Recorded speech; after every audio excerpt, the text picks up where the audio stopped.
Before we begin, let's bring our palms together then to make our deepest veneration to the Buddha. Let us remind ourselves that as we make this mark of veneration, it is not a mere token of our respect or devotion, but rather it is a pledge of our allegiance to the Buddha, which represents the truth, the Dhamma, which is the teaching, and the Sangha, our practice. So with that in mind, let us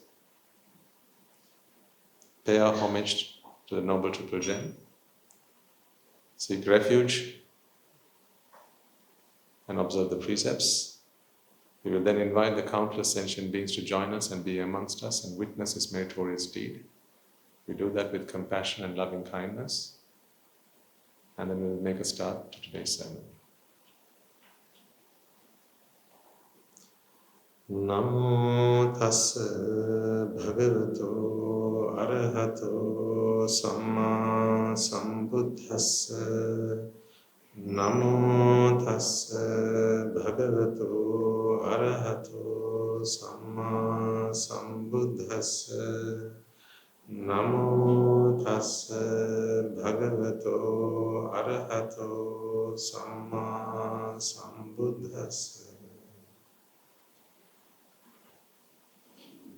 Towards the end of last week's talk, we spent some time talking about how scientists see and perceive the world, how the average individual perceives the world, and how a Buddhist, the Buddhist perspective, what is the Buddhist perspective of the world? How an Aryan should perceive the world.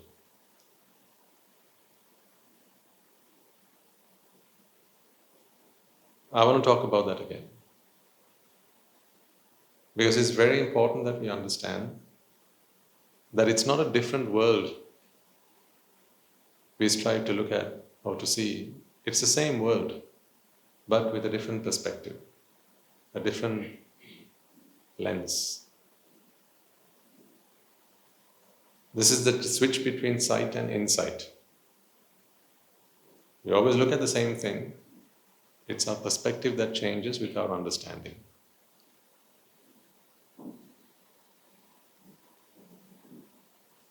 And if you can equip yourself with this perspective, with this insight, it is something that you can take away and apply across every experience in your life, ladies and gentlemen. True that for the purpose of these discussions, I might take material things, objects, and give you examples. I might bring a cup one day or a pen, some other material object. But I think you understand that these are mere examples. And the truth applies across the board to everything. So today what I want to do is to go over what we discussed towards the latter part of last week's talk, and then talk about its relevance to you as you live your day-to-day lives, particularly the fact that expectations that arise in the mind. I want to show you that expectations arise in the mind due to a lack of understanding of this principle. So, to acquire this understanding will help you to come out of this mindset where you set expectations on things that you interact with, people that you interact with, situations, events that you interact with, and therefore end up suffering. Wherever you suffer, I think this is the very first and most important thing to understand, and I'm sure none of you deny this. Wherever you suffer, it is because of an expectation. I don't think you've ever suffered where you've not set an expectation on something or someone. So much so that to say that expectation is synonymous with suffering is not an understatement. Be that at home, with your family, at the workplace, with colleagues, or even with yourself. Sometimes you set expectations upon yourselves, and when those expectations aren't met, you are disappointed. And these disappointments come in various shapes and sizes and flavors, but after all, what's common across all unsatisfactoriness is a disappointment, is an expectation that hasn't been met. So what typically happens is when we live our lives, we find ourselves in 3 states. The first is in a state of expectation, expecting that what you want to happen will happen. So right at that point, it's undecided which way it's going to go. But you have the expectation nonetheless. Half of these will materialize, and the other half won't. I'm not saying it's exactly half and half, but you get the idea.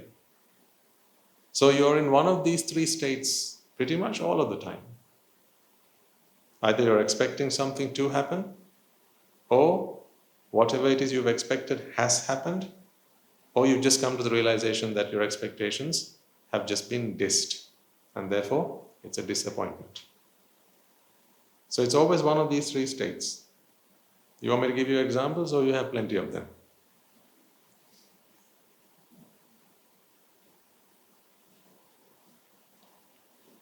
Really? You're looking for me for examples?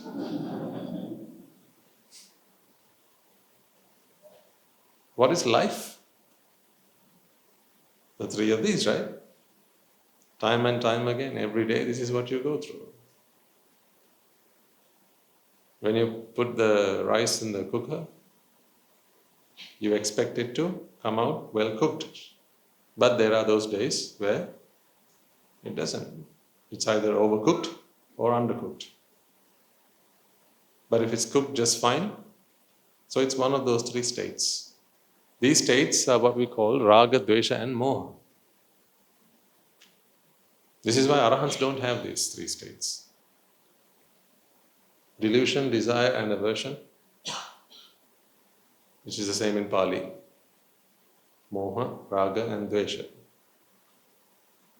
All languages will have the equivalents. So even in Sinhalese, we typically refer to this as Moha, Raga, Dvesha. You've heard this, right? These are 3 things that Arahants don't have. So why are you not an Arahant yet? Because you can say we are proud to say that we have things that even Arahants don't have.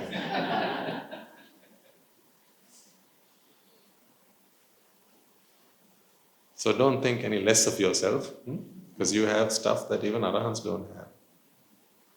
How lucky you are.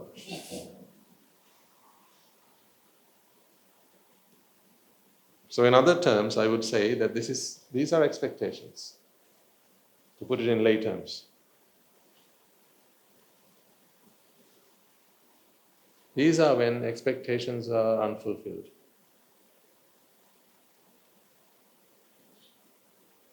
And then, of course, on the other side, fulfilled expectations. So you understand that to have these 2, you have to have this. If this is the root, then these are branches.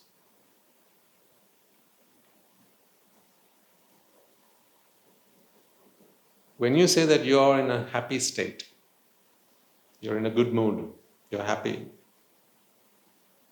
what do you think you're referring to? Which state? Yes. When you say that you're unhappy, what state do you think you're referring to?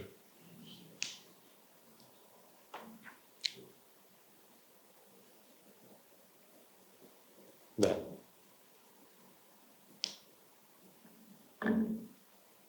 This is how these states come to experience. This is when it becomes an experience for you. The state of moha is it's an unsettled state. It's a state of vexation. You've heard the word vexation. We talk about it a lot. Pretty much all our sermons we talk about vexation. The Sinhalese term for this we use quite often is pīdā. Pīdā. It's not stress, it's vexation. You're unsettled. So this is kind of like Christmas Eve. The eve of Christmas. Why do I say that it is the eve of Christmas? Expectations, yes.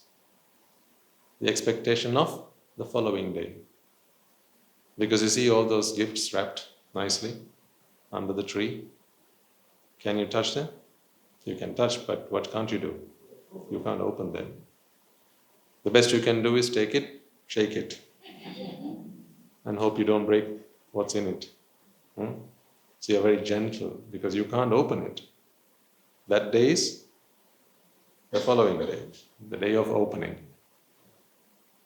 The big revelation comes the following day. But until then, you have to, all you can do is, as I say, you can look but don't touch. So that's where you have to draw the line. So that's the day of Moha.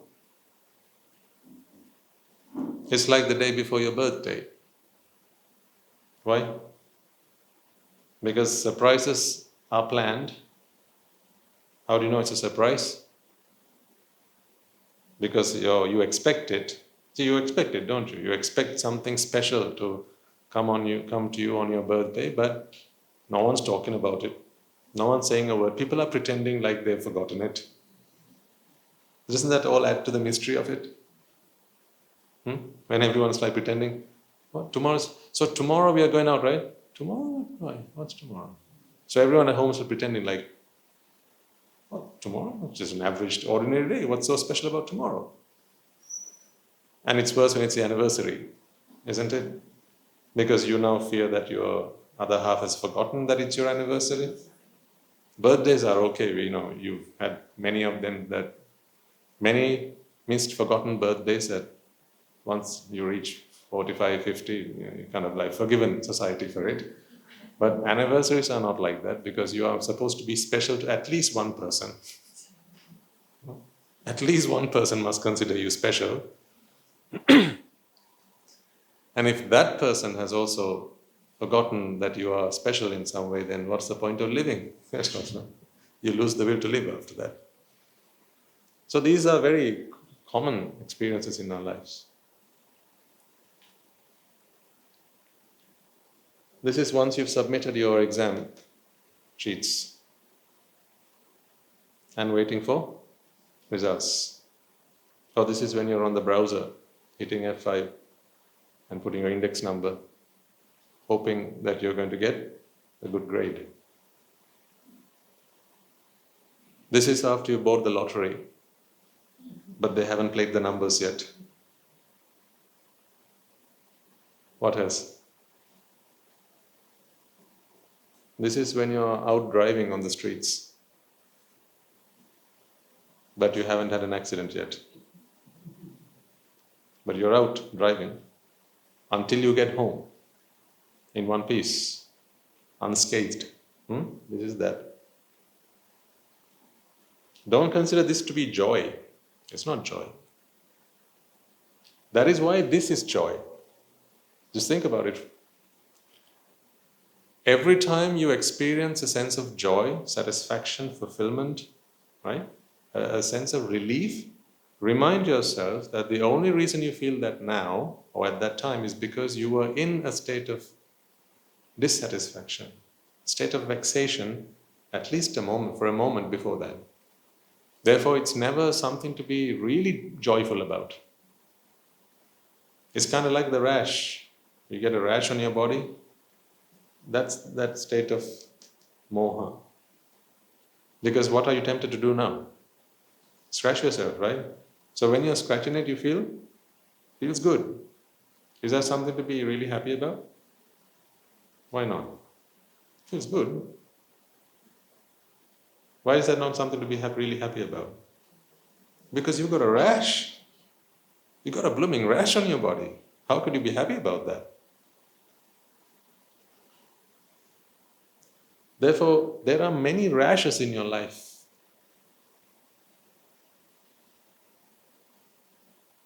This is that day before they announce this year's performance bonuses. The day before. So the following day they send out the notices to the management, HR, they send you the letter to say this is your performance bonus for this year, or your rating, end of year rating. Familiar with what I'm talking about? End of year ratings? You know what I'm talking about. I used to get them, I'm free from them now. Yay.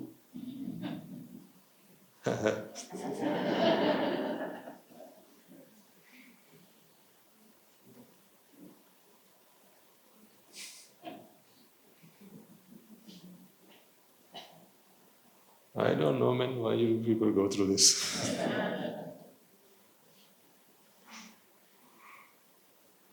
When life can be so free, so relaxed and so content, why you put yourself through this mill? This is a mill.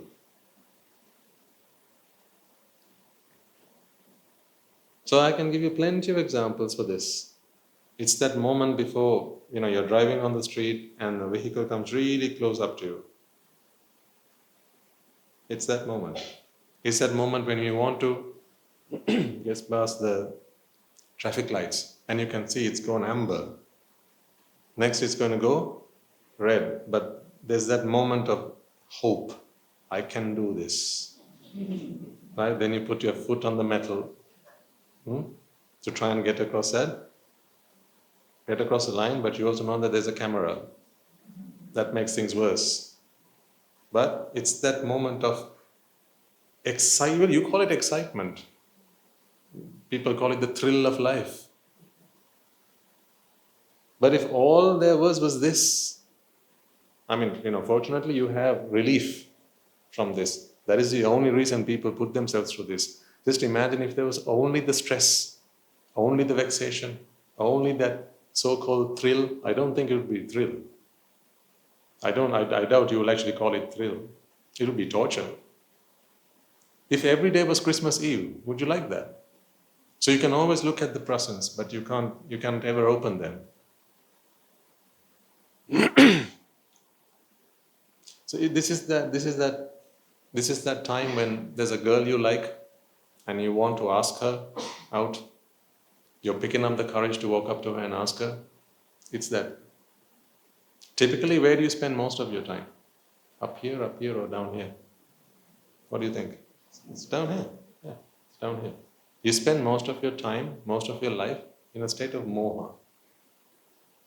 Because this branching out happens momentarily. It's in a moment it happens.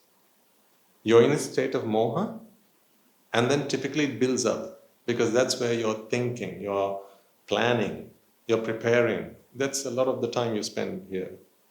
And then at one moment, you execute. And that execution can either turn out to be in your world, a success, or it could be a failure. Where it turns out to be a success, that's when you have relief from this expectation. The problem is, ladies and gentlemen, when people find this relief, they don't recognize that it's merely a relief from that expectation, from that vexation. That people tend to forget. Not forget, they don't understand. I think it's not about forgetting, but they just don't understand that. Therefore, they look forward to the next one. See, there's only one way you can experience this raga or this desire or this joy, and that is to keep looping around this. Once you've scratched yourself, that rash I'm talking about again, yes, it feels good, but then for it to feel good again, what must you continue to have? The same rash, you have to have that itch.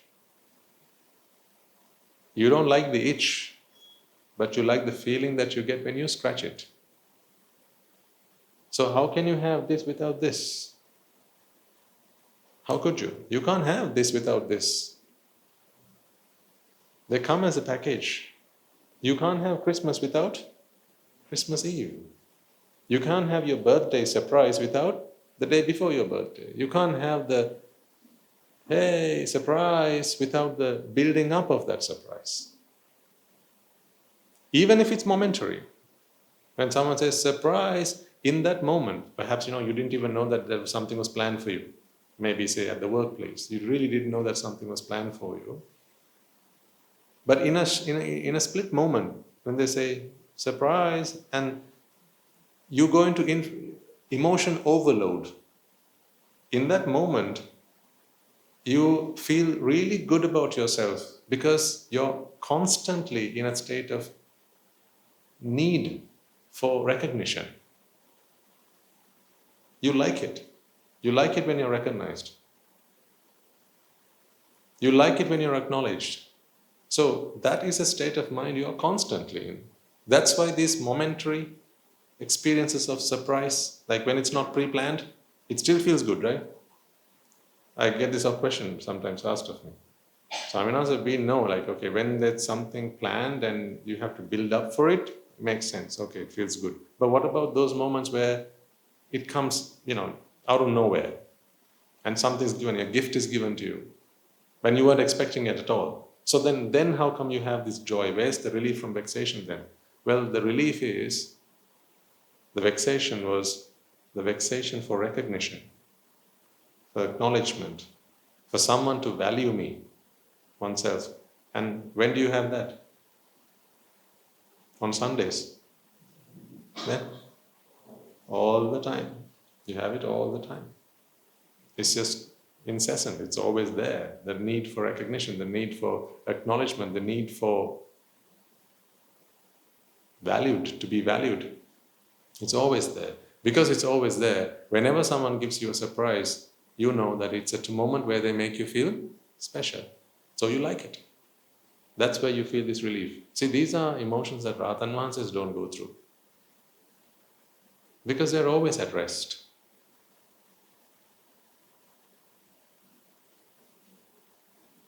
They don't have these waves. They're like a lake but placid. Unlike the oceans that people typically are. Waves crashing all the time. That's why there's a lot of noise when you walk up and down the beach, you look at the sea. It's always a lot of noise, right? Waves crashing and all sorts. Typically people are very noisy. Rahatanvan says, placid. They're at rest, they're tranquil. Although you might be able to pretend that you are tranquil, in your mind there's so much going on because you're always in one of these three states. There's never a moment, ladies and gentlemen, that you can be free of one of these three states. Even in your sleep, you're in one of these three states. Have you never had nightmares? So which state are you in then? You're in this Dvesha. Haven't you had sweet dreams? Which state are you in then? Raga. And while you're asleep, still not in that dream state, you're in Moha.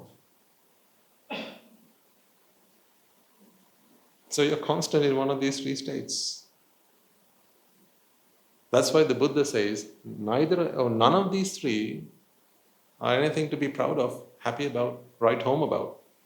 These are all diseases of the mind. Moha is a disease of the mind. This is the rash of the mind. This is when you scratch that rash. This is when you can't do it. You can't scratch it because perhaps your arm is tied. Imagine that. There's a rash up here and the other arm is tied behind you. You can't rub it against anything either. Assume that. Now? So this just keeps on building up. And there's no hope now of relief. It's that experience. Like I said, it's the day where you had your birthday, but there are no presents. So it's now 11:59. There's only another minute to go before the following day. 12 o'clock, right? End of birthday. People have forgotten. It's what you feel at that time. Hope's lost. Lost hope.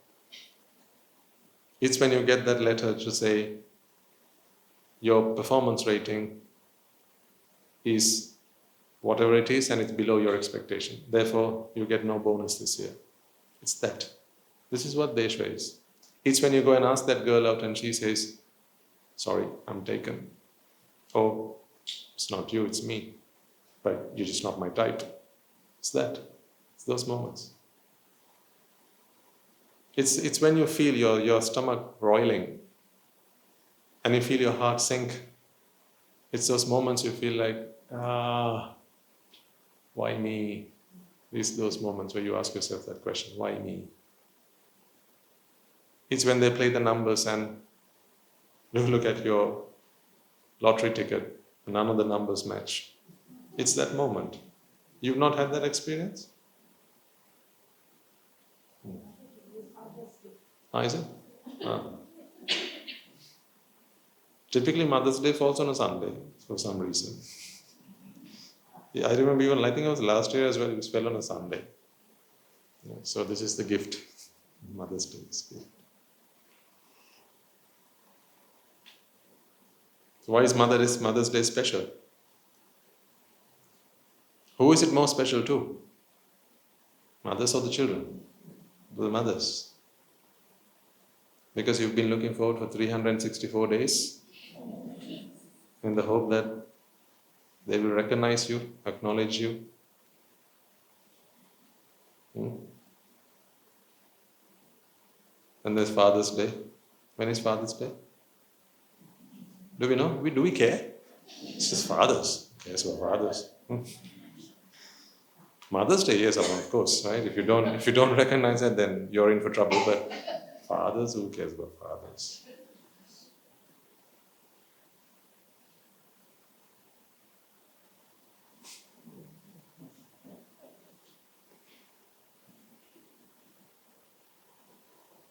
So, whatever the reason, whatever it is, everyone's in one of these three states. This is like the shopkeeper waiting for the next customer. They're waiting until the next customer shows up. Imagine you run a showroom. You're selling cars, sofas, pets, whatever it is, right? Customer walks in through the door. Now you're still in a state of vexation. This is Moha, state of Moha. Will they buy something or won't they? So now they start having that conversation. So they start asking about various things in the store. Right? How much is this? Oh, this is nice. I like it, nice color. So you're hoping, okay, buy it then. If you like it, buy the thing. You do this to shopkeepers all the time, don't you? You walk into shops and you tease them. Don't you tease your shop, the salesman in the shops? You just go and touch things, nice fabric. You never buy it though. And in your mind, you're not going to buy it. You just want to tease them. So at that time, they're in a state of moha, expectation. They're in that state, hoping that you will buy it. So they say, can I fit it on, please? Now it's moving closer in that direction. It's moving in that direction. Oh, she wants to fit it on. Right, today we are talking. Looking like we're going to get some business. So you cannot pick like 300 things and take it to the fitting room. I know you're not allowed that many, right? Fortunately. How many? 3? 5? 5. Okay. I can't remember. And being a typical bloke, even when I used to go shopping, that one. Took it to the fit-on room. Yep, works. Okay, let's go home. That's how I used to be until I got married. Anyway. All right, anyhow, moving swiftly on.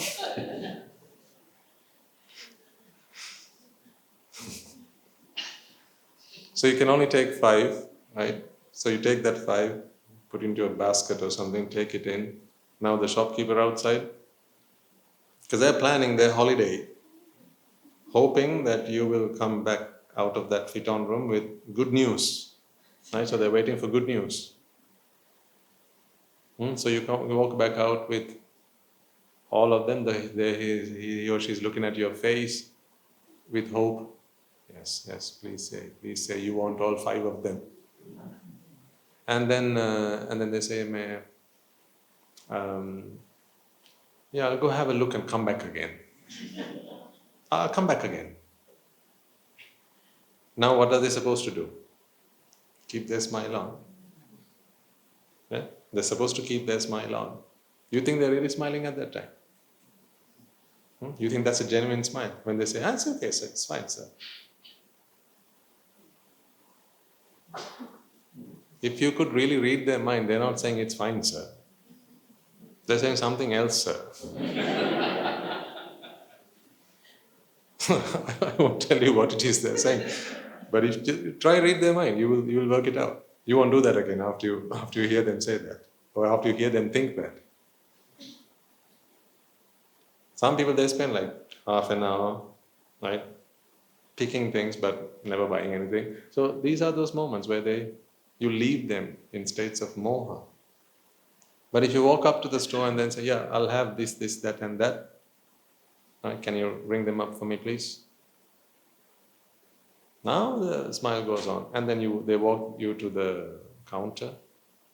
I say, they give their number, if that's how they are, like, what do you call it? What's it called? Donation? Commission. Yes. That's how they get their commission. So they give their staff number, whatnot, right? So then they ring it up and say, this much. And then say you reach out for your wallet and say, sorry, I haven't brought my card with me. What happens then? So they were in Raga. When you said, I'll have all 5 of them. Then it goes to Dvesha, because it's back to Moha. The moment you're looking around trying to find your card, right? And you say, oops. It's very easy to say, oops. But it's very difficult to stomach when they hear you say that.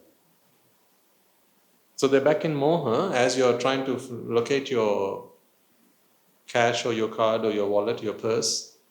But the moment you say, yikes, I've forgotten it, couldn't bring it, I'll go back home and grab it. Then go to Dvesha. But what should they still do? Smile. And say what? It's perfectly fine. No, didn't break a sweat. Don't worry about it. But as you leave, you know what the 2 of them are talking between themselves. Don't turn around. Trust me, in those situations, don't turn around, because you might hear things or you might see them mumble things and you might never walk back into that store again. It's difficult. Really is. Sales is a very difficult job. You have to hide all of your emotions. You can't be free. You can't show who you really are. What's going through inside, you have to bottle it all up and hide it all and cover it all up. You just can't show who you are inside. See, this is just one experience, one example of how that happens. And then other times, let's say you bought something, right? Assume you bought something. You bring it home and you don't like it. Can't it happen? Of course. Perhaps it's a gift to someone, or you just don't like it, or it doesn't stretch as much as you thought it would. Then what do you want to do? Return. Yes. So now when you come to this conclusion, I have to return this, what state are you in? Moha, of course. You're now in Moha again. Why? That's an expectation. Who knows whether they might accept, take it back or not? So now who's the one who's got to do all the smiling?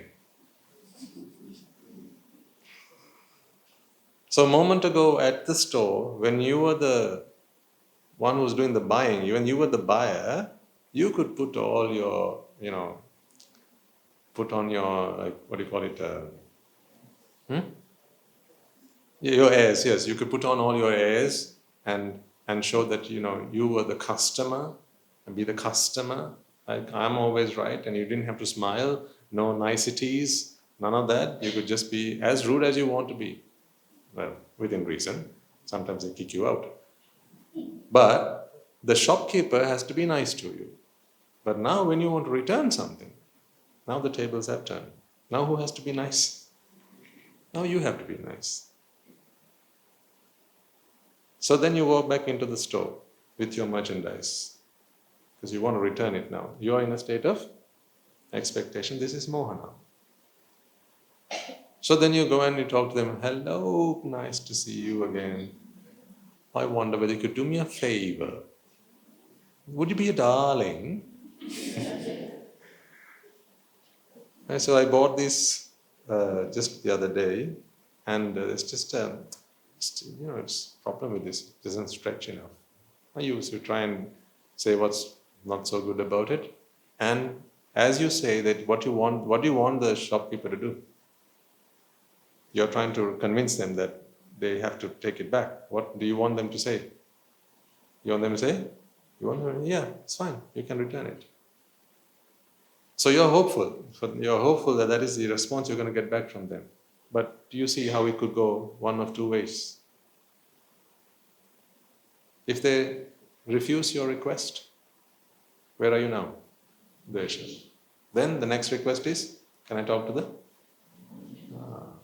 You know the drill, don't you?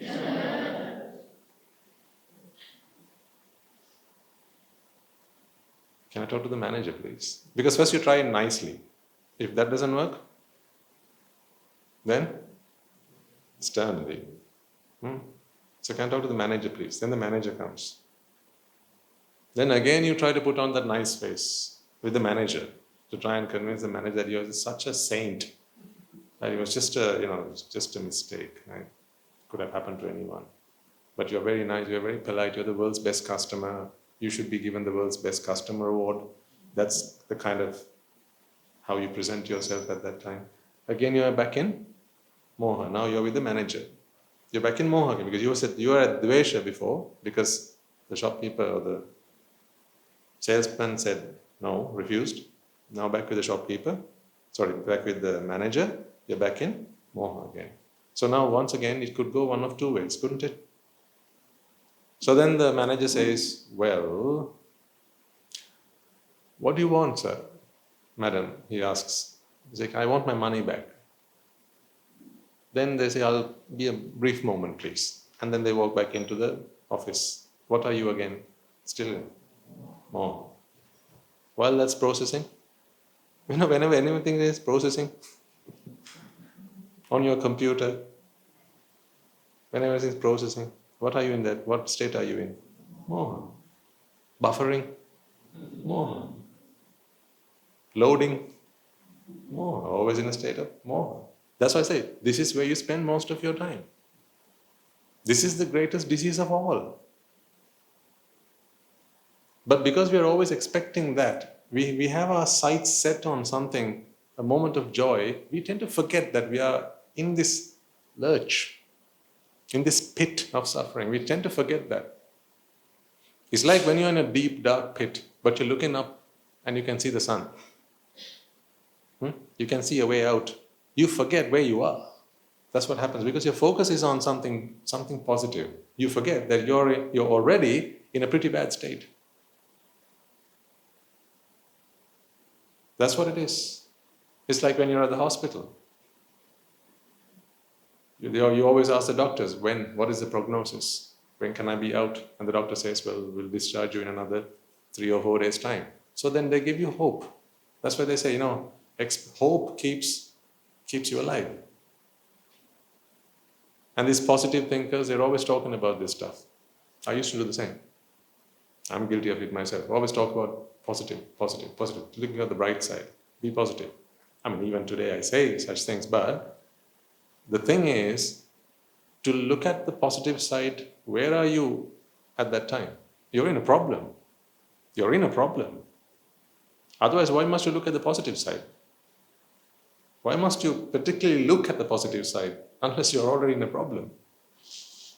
Right? Because if you are not in a problem, then there's nothing to look at the positive side. You're already positive. So the fact that you have to look at the positive side, you have to try and be positive, is because you're in a problem. Therefore, that's the analogy I can offer you. You're in a pit, it's a deep, dark pit, but you're trying to look up and you see the sun. You see there's a way out. There's a way out of this, and that keeps your hopes high. Makes you feel like you're already there. That's what jati does to you. When you see a solution to a problem, jati, as in these defilements that you have in your mind, ignorance in your mind makes you feel like you're already there. That's why when you walk up, like I said earlier, you want to walk up and ask a girl out. In your mind, what are you thinking? She'll say yes, or he'll say yes. Otherwise you wouldn't walk up to them. You wouldn't ask them. So you live in the joy of that future moment, which hasn't even arrived yet. Which hasn't arrived yet. But that is why we call it an expectation. It hasn't arrived, but you still experience that promised joy. A little bit of that. It's like a fragment of that. You experience it because your mind can cook up a story, because your mind is really great at bringing to the present moment experiences of the future. If I had a slice of cake in my hand, why do you start salivating? What is your mind doing? Exactly. It's bringing to the present moment an experience from the future. That's how your mouth starts salivating when you look at something or see something delicious, something you think is delicious. Because that deliciousness is something the mind cooks up. Deliciousness is not in the food. You know this.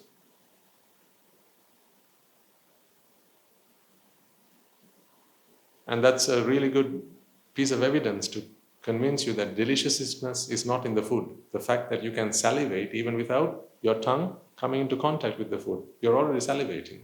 How come? Because deliciousness has already been contrived in your mind. But even when you eat it, still, if you think it's delicious, it's again still a fabrication of the mind. It's not something that comes from the food. So when you think that something's going to be delicious, when you think of this prospective positive, this potential positive, jati makes you live in that moment. Not in this moment, but in the moment of that joy, that promised hope, that promised goodness, promised joy.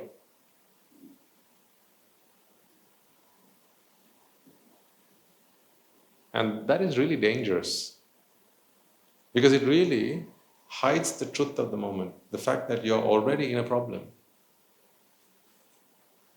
As I said, the patient who's in the ward is in the hospital, and the doctor says in 3 days' time you'll be discharged. Now that 3 days is something he can look forward to. That looking forward to makes it okay. He finds that agreeable. Now he can live with that. But if the doctor says, not sure yet, we'll see. That makes it very difficult. The physical pain is not what they can't bear. It's not knowing when they can come out of the problem. That's unbearable.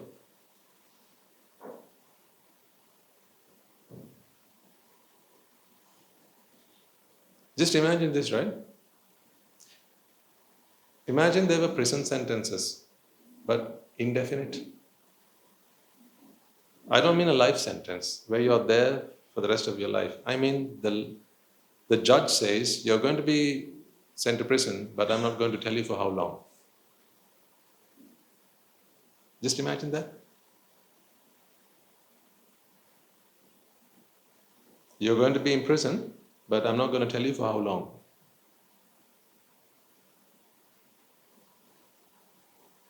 It's not the prison sentence that's going to give you grief. It's not knowing for how long, because you can't see now in your mind, you can't see a day out. You can't see that future raga. The day of relief, you can't envisage that. That is torture. That's why people commit suicide. When they can't see a way out. Because typically if you give them a solution, and you know that you can achieve that in a few days, in a few weeks, maybe in a year or two, right? They can settle then. But when that day cannot be seen, cannot be imagined, cannot be envisaged, now they don't see a way out.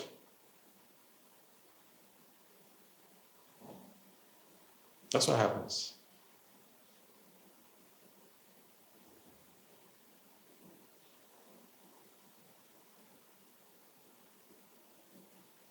When people are indebted and just the burden of debt is just too much, it's okay for as long as they have a recovery plan. If you give them a recovery plan, in this time you can pay this much of it off, and then the remainder of it you can pay it in installments, and say in this many months, weeks, years, you can be free of debt, not to worry. That's very settling. That's okay, that's acceptable, that's manageable. But we can't see that. When you don't know when there's ever going to be a way out of this, that's torture. It's torturous, that is.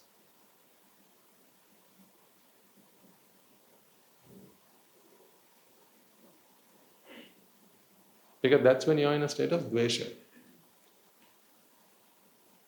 Either when you have no hope of coming out of it,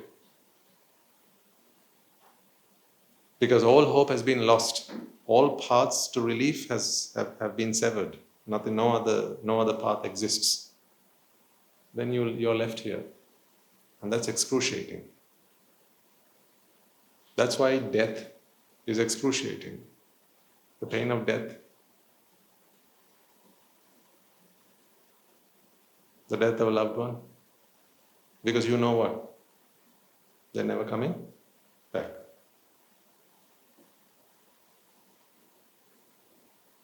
That's why it's so painful. Because your mind is now in Dvesha. But you can be away from the same person for a few years. That's okay. You can bear that. But it's the same effect, isn't it? Imagine you can make zero contact with the person, right? Because you're going to some other country. It's a complete dead zone. No communications, no telecommunications. And you're going to have to be there for the next 5 years. That is bearable than to say that someone's going to be dead. Because after that 5 years, you see, I'm going to be reunited with that individual. So I can get that experience back. You can live in Moha. But when it comes to Dvesha, when you know that it's no longer achievable, it's not possible, then it's very, very, very painful. Because you know there's no hope anymore. But what I'm saying is, this is where people spend most of their lives, in Moha. And because we do it so much of the time, so often, it has now become second nature to us. We have become so used to being in a state of Moha. It's like carrying your own body weight. Are you not heavy? I mean, not in a bad way, but aren't you heavy? I mean, you're constantly carrying at least, 60, 70 kilos, right? On average, you're at least carrying that much weight. If I gave you 60 kilos to carry on your hands, would you? Put 60 to a side. If I gave you 10 kilos to carry on your hand, would you? On your arms? You wouldn't. So how come you're carrying 60? And you're okay with that? Because you're used to it now. And they didn't give all of it at once. They gave it little by little. Because when you were born, you didn't have to carry much of your weight at all. And then you started growing. Little by little, it became manageable. Whereas if you were born 60,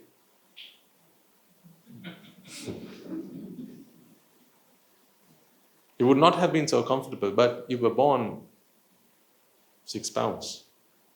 Not much at all.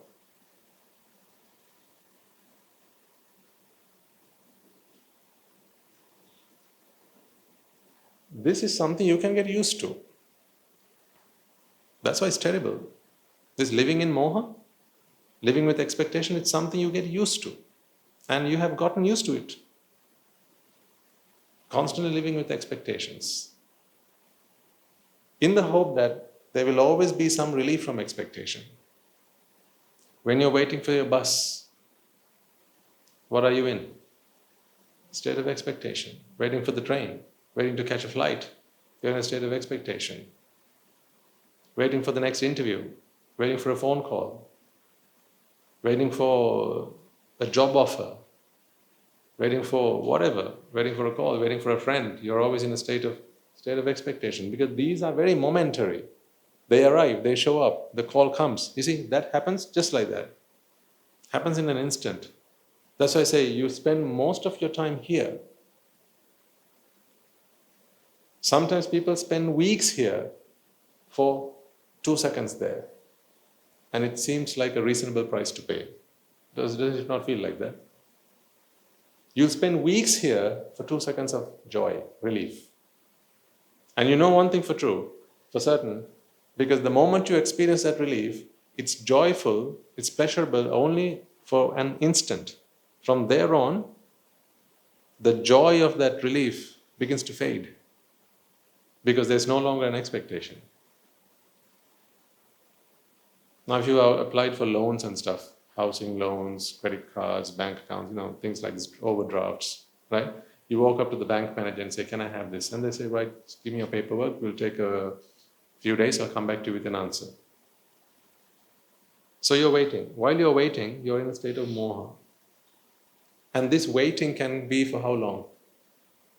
Sometimes weeks, sometimes months, sometimes even years. Let's say you apply for a visa to some country. Some countries, they take years to give you an answer. And then the moment they say either yes or no, so they say yes. Of course you're overjoyed. I remember this because when I applied just soon after university, I applied for graduate jobs. I applied for about 50 of them. That's how competitive they are. No more competition.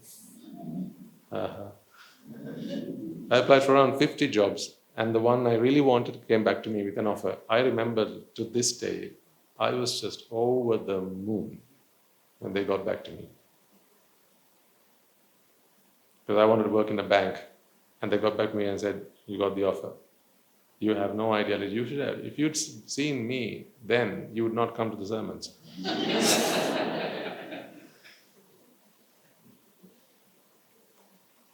I was hopping around. I had tears in my eyes, just sheer joy. Can you imagine how stressed I must have been? I was ringing around telling my friends. I was trying to get hold of my parents and they just couldn't answer the phone. You know how many missed calls they got, and they were so worried when they finally saw. When my mother rang me back, she was like, "So many missed calls, is everything okay?" That was the sheer amount of joy that I had. I want to tell her that I got the job. But when I found Nibbāna, I let go of it like that.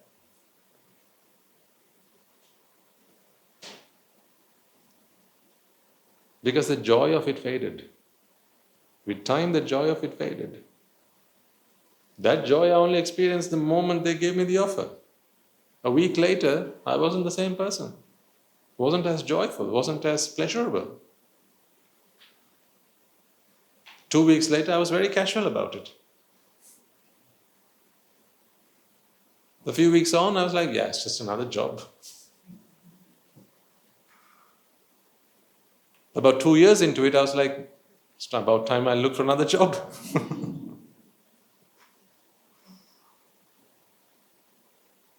Do you see that these moments of relief, we feel that they're worth the price? You ask yourself whether they are. This is the price you pay for that. This sometimes can be months, years worth of waiting. But how is it possible that we can wait for so long? What makes it possible? What makes it?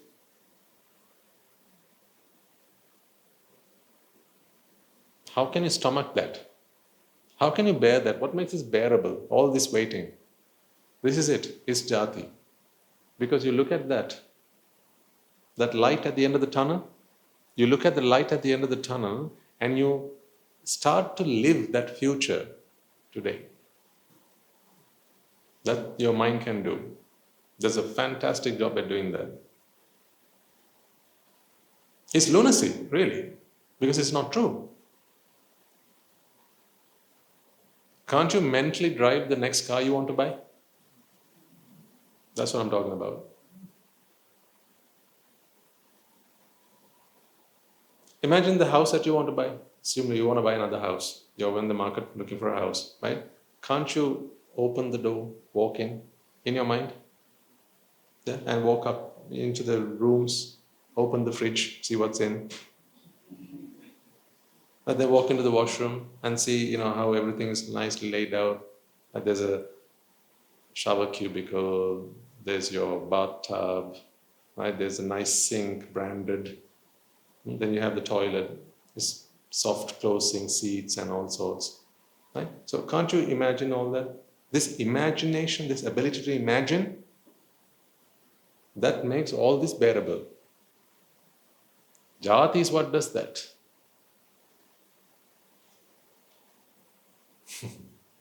That's why prison is bearable. Think about it for a second. Prison is bearable. Because they tell you when you're going to be released.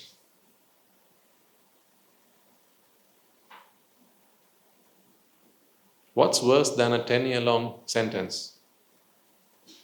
A 10-day-long sentence. But if they don't tell you that you're going to be released in 10 days. That's worse than a 10-year-long sentence. Seriously.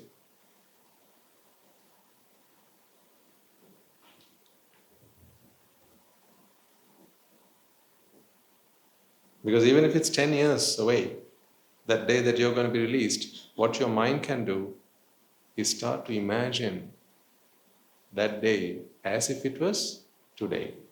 That's what Jati does. Jati is your sense of self. It's what creates a timeline in your mind. And as much as you know that it's going to be 10 years into the future, you can still live that day as if it was today in your mind.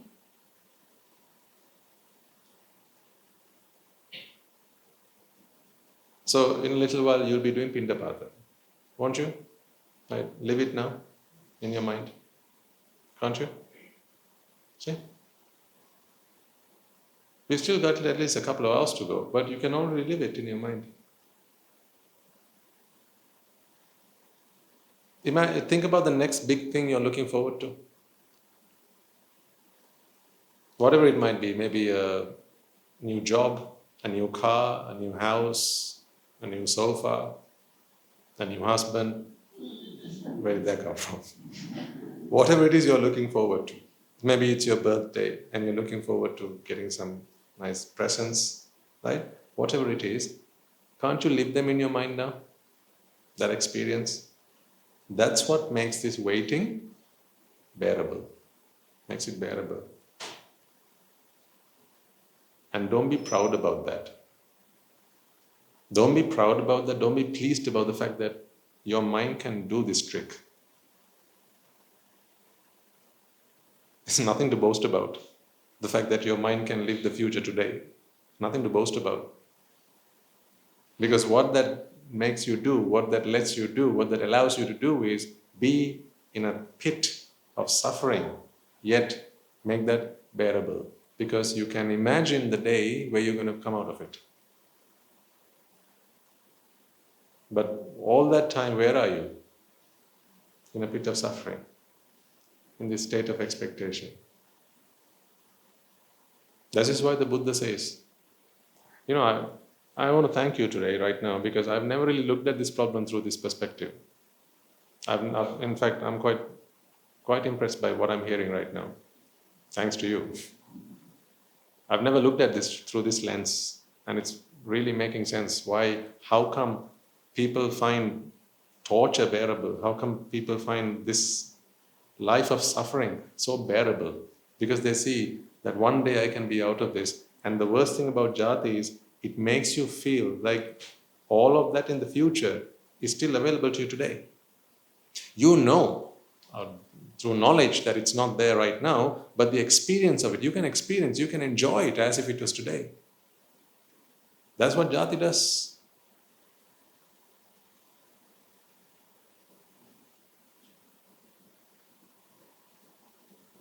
It's because of jati, the pain of jati becomes bearable. That's the irony of it. Jati makes the pain of jati bearable. Therefore, you never need to find a way out of it.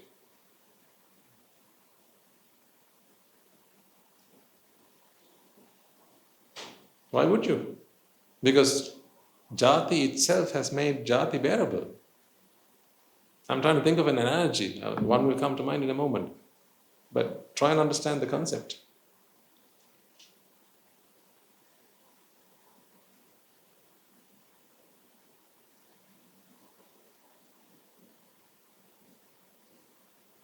You've got to realize, ladies and gentlemen, that this situation that you're in, this state of moha, is not a blessing.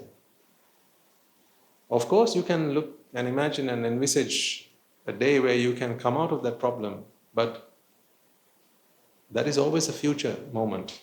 And even when it does arrive, it will be there for a moment, for one splitting second, that's it. And after that, you're back into the regular state of affairs.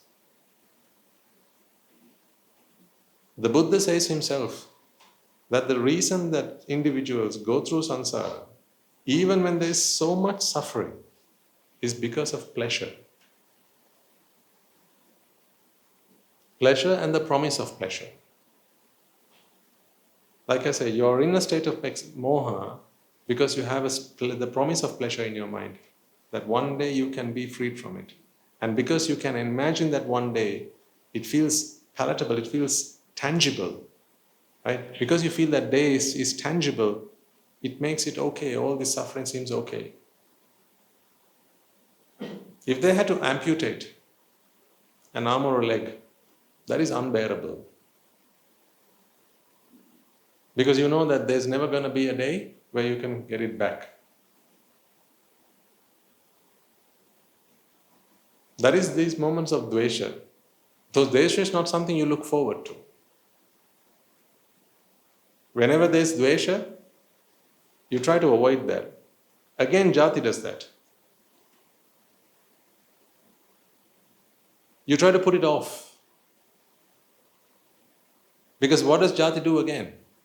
When there's a misfortunate, when there's something painful, when there's something sufferable to come to you in the future, jati of course doesn't like it, but jati begins to experience the fear of it today, the pain of it today. That happens today. That happens in the present moment. If you were asked to come up on stage and give a talk to a large audience, people get the shivers, right? Their palms go sweaty, they're scared, they're afraid, especially if they're not very, what's the word?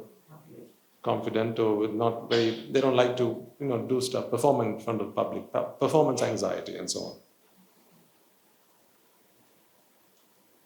But just imagine if that talk was something you had to do in a week's time. It's in a week's time, not today. But you still, you already start feeling that fear. You already start feeling anxious. But it's in a week's time. Why are you worried today? Because what does jati do again? It brings that future, that experience of fear, that pain, it brings that today. It brings it makes it very real in the present moment.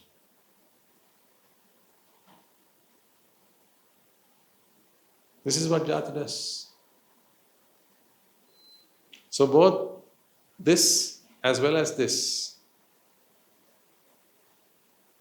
the pleasures of raga as well as the fears and the worries of dvesha, what jati does is, it makes them real in the present moment.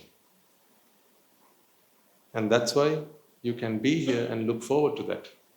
And that is also why, while you are still here in the present moment, you try to avoid and push back those situations and those experiences which you know are going to bring you pain and hurt.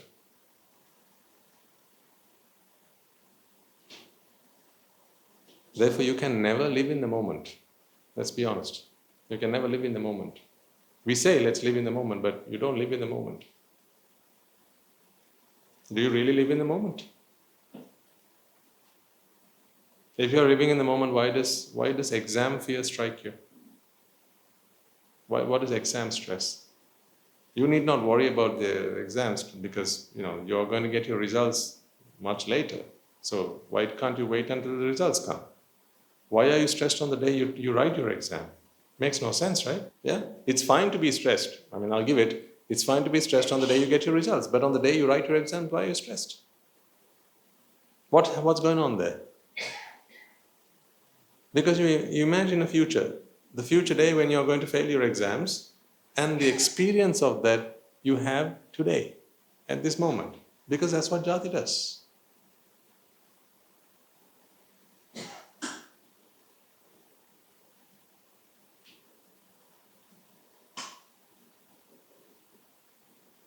That's what Jati does.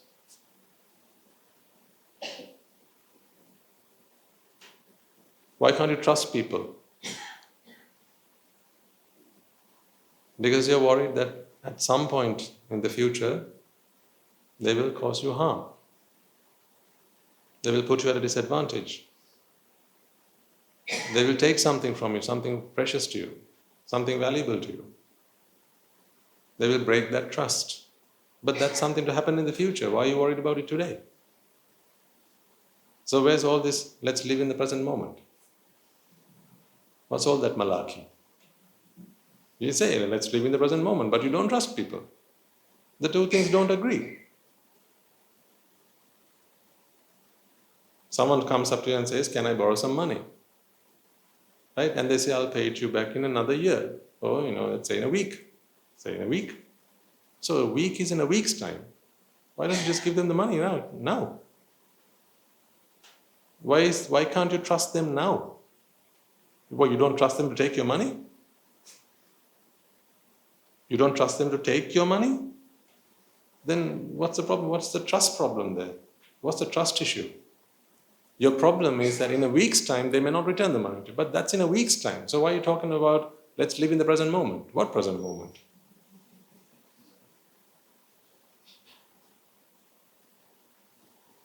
Why are you talking about a present moment then?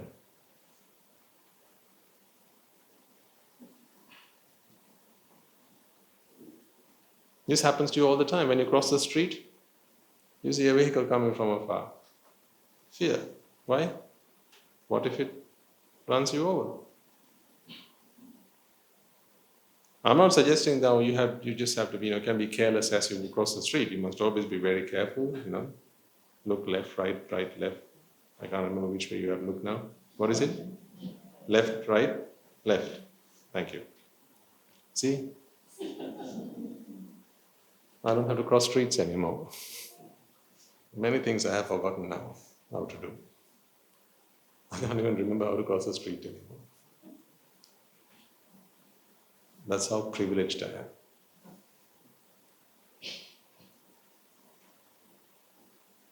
I can't remember the last time I held some money in my hand. So you give me some money today, Sri Lankan currency, I'll be like, which one's that? I've forgotten what they look like, what they feel like. So you'll have to teach me. If I ever had to go back to a lay life, now that's a nightmare. If I ever had to do that, I'd have to relearn all that again. How to tie my shoelaces, how to use money, how to cross the street, how to drive a car. All of that I had to relearn because I'm privileged enough not to have to do any of that anymore. So anyhow, what was I saying? What were we talking about? How do we get there? Cross the street, yes. So when you cross the street and you look at oncoming traffic, right? You say, let's live in the moment. So what's the problem? In the moment, you're not, there's no vehicle right next to you. So you're not going to die in that moment. But you look at the vehicle and if it's really, coming at you at top speed, then you feel scared. Why? Why scare? Why fear? Why worry? That's because you're not in the present moment. And it's not just knowledge. Knowledge doesn't bring fear. Defilements bring fear. Knowledge doesn't bring fear. So if knowledge brings fear, then just think of the Buddha. He had all the knowledge that one could ever conceive. He was the omniscient one. So then, how afraid and fearful must he be? But he wasn't. So it's not knowledge that brings fear. In fact, knowledge frees you from fear. That's what knowledge does. It frees you from fear. Defilements bring you fear.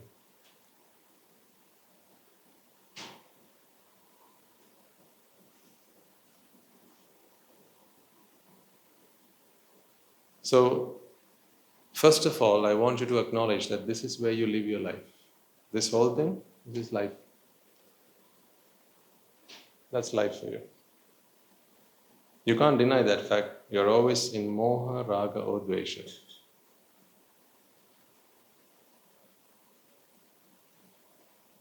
Try it out in the course of the next week, or at least one day, or at least until the end of today, right? Because you'll probably forget. But at least until the end of today, catch yourself and ask yourself, where am I? Am I in Moha, Raga or Dvesha? And then you'll recognize, you realize that every moment of your waking life you spend in one of these three states. You're either in Moha, or you're in Raga, or you're in Dvesha. And see how proud you feel of yourself then.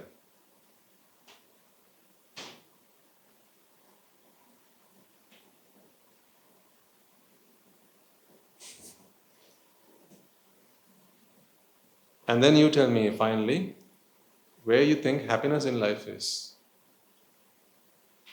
After you've looked at this and you've done the experiment, right, the lab of life, okay? Once you've gone through that, you come back and tell me next week where you expect to be happy in your life. Which part of life is going to be the happy part? There is no happy part. I'll tell you now. There's no happy part. It's only the Moha part, Raga part, or the Dvesha part. That's the one of the three states you're always in. Why do you expect to be happy in your life?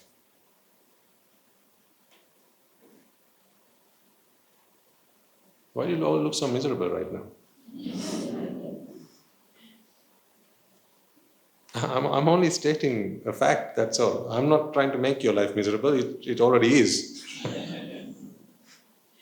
Right, so don't look at me like I'm the one who's responsible for all your miseries. I'm not the one who's making your life miserable, you are. My comment is this: you're always in one of these three states, and yet you expect to live a happy life. It makes no sense, ladies and gentlemen. Argue your case then, come on. Put your case forward. Prove me wrong. And tell me, no, Swaminathan, there are times when I'm really, really, really happy. Which one is that? What is the experience when you're really, really, really happy? There can only be one. When you're mindful of the Dhamma, that's all. Because here's what happens when you're mindful of the Dhamma. You go from Moha to wisdom. And then you live in the presence. You become Paccuppanna. You live in the presence. The moment you live in the presence, what happens? Expectations? Out. No expectations. Because there's nothing to expect in the presence. In the present, there's nothing to expect. You live in the present, that's all. You live, that's it. Live. Live the present. No future. No past to worry about. No future to look forward to. Once again, I'm not talking about planning things and so on, because I plan all the time. It's part of my job. I always plan. But planning is not the same as suffering because of your plans, or having fear because of your plans, worrying about your plans. That has nothing to do with that. Those are because of defilements. You can have zero jati, zero defilements and still plan. Because to plan, you just need knowledge. You need knowledge about how things work out. You need knowledge about the conventional sense of time. That's what you need. Conventional sense of time. You need some knowledge about that. That there is such a thing called seconds, minutes, hours, days, weeks, months, years. Right? You need to have knowledge about that. And you need to know that one round along the clock is 12 hours. You just need to know that. That's it. That's knowledge. With knowledge, you can plan things. You can plan your company, you can plan your future. You can plan tomorrow. But the problem is, you don't just plan your future, plan your tomorrow. Because of jati, you start expecting that experience of tomorrow. You try and expect these and you try and avoid these. In your mind, you're always doing that. So in other words, you expect these outcomes and you expect these not to come. That's what happens. They are both expectations. These to come and these not to come. Don't you? You expect them to come and then not to come. They're both expectations. And that's the expectation you're always in.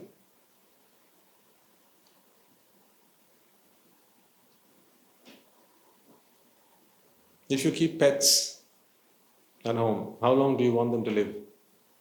For a few weeks? For a few days? For a few years? Typically for a lifetime. If they could live forever, wouldn't you like it?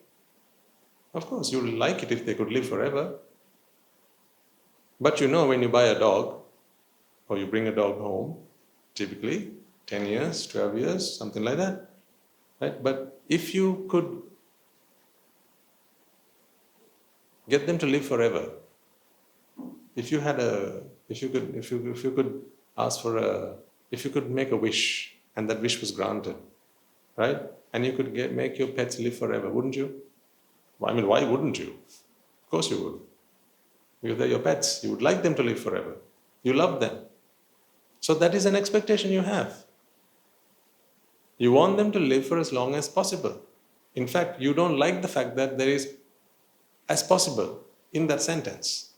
Because you know that there's somewhere along that line where you have to say, no, they're going to die. That part you don't like, but you've made your mind up about it because that's the way it is. So if that is true about your pets, then what more can be said about your family and members of your family? The same. How long do you want your mother to live? What sort of a question is that, eh? How long would you want your mother to live? What's the answer? Forever, of course.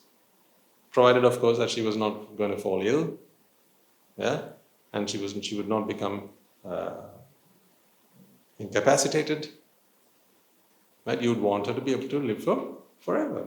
Of course, everyone would want that. But you've kind of made your mind up that because you know that people typically, their lives come to an end at 120. So you've kind of made your mind up about that. But that's not something you like. It's something you've had to settle for. You don't like that.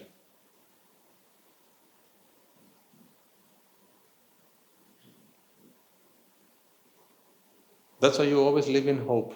Every time you think of your mother, if your mother is still alive, you are always hoping that she will live another day, another day, another day, another day. The same goes for your children, the same goes for your spouses, the same goes for your pets.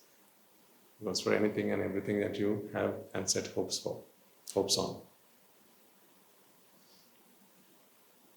So the long and short of this is, ladies and gentlemen, first of all, please accept, not because I say so, but because you really understand that you're always in one of these three states. And none of these states is something to be happy about. Because you're in Raga, which is simply a momentary relief from the vexation of expectation, that's all. The moment you are released from that state of vexation, you're back into another state of expectation. And when you're in Dvesha, of course you're not happy about that. That's the last thing you want. You hate that. Therefore you try and change your mind, shift your attention to something else. That's what you like to do. You want to start thinking about something. You don't like to think about these things even. Dvesha. You try and avoid them. But you can't escape this. Not until you get the Dhamma. That is the great escape. the escape from Raga, Dvesha and Moha. That is why the Buddha says, when asked, Venerable Sir, how do we know that the Dhamma that we hear is the Dhamma that is taught by you, uttered once by the great master, the Buddha? He says, if when you listen to the teaching, you realize that you are being freed from Raga, Dvesha and Moha, then you must come to know that that was a teaching of the Tathagata. Because no other teaching frees you from this cycle of Raga, Dvesha and Moha. So that is the litmus test of whether a teaching is a teaching of the Tathagata.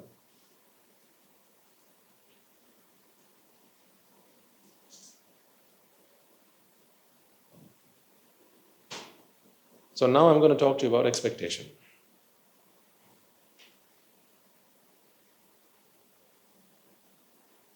But I gave you this preamble to help you understand why it is I'm going to talk to you about expectations.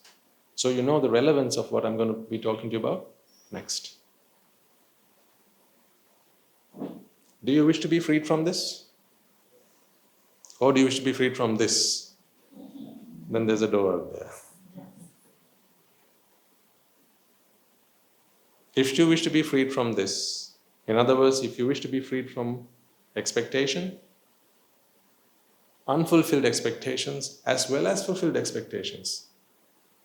Don't fall in love with this, but it's easy to fall in love with it if you don't open your eyes and look at really what's going on. This is, like I said, when you scratch your rash, that feeling of pleasure, you can't be happy about that. You can't fall in love with that. Come on. It's a rash. Agreed? Make sense? Yeah. So then if you want to be freed, you must want to be freed from the whole package of all Raga, Dvesha and Moha. Typically what people want to be freed from is just the Dvesha part. Listen, can I be freed from this one? But can I have this please? That's just nonsense. How can that be? Because all of these are causal. This is just cause and effect. No one's in control here. There's no doer here. When causes align, that is the result that manifests. So sometimes it manifests these situations, other times it manifests these situations, yet other times it manifests these situations, and they're not in our control. But you're constantly in this expectation. Therefore, true freedom, ladies and gentlemen, then come from freedom from all this whole package. That is the great escape. So to escape this prison, you need to understand what an expectation is and how expectations arise, how expectations form in your mind. Why is that? What are these two things? Fulfilled expectations and unfulfilled expectations. So don't expectations exist in all of this? Yeah. There's a slither of expectation in everywhere, in all of this. It's sprinkled everywhere. Expectation is all over the place. Okay? So that's where we're going to talk, and what are we going to talk about next? How do we seize expectation? But first, you need to understand why expectation is a problem. All on board? Excellent. Then let's talk about expectation. So what are you expecting me to talk about now?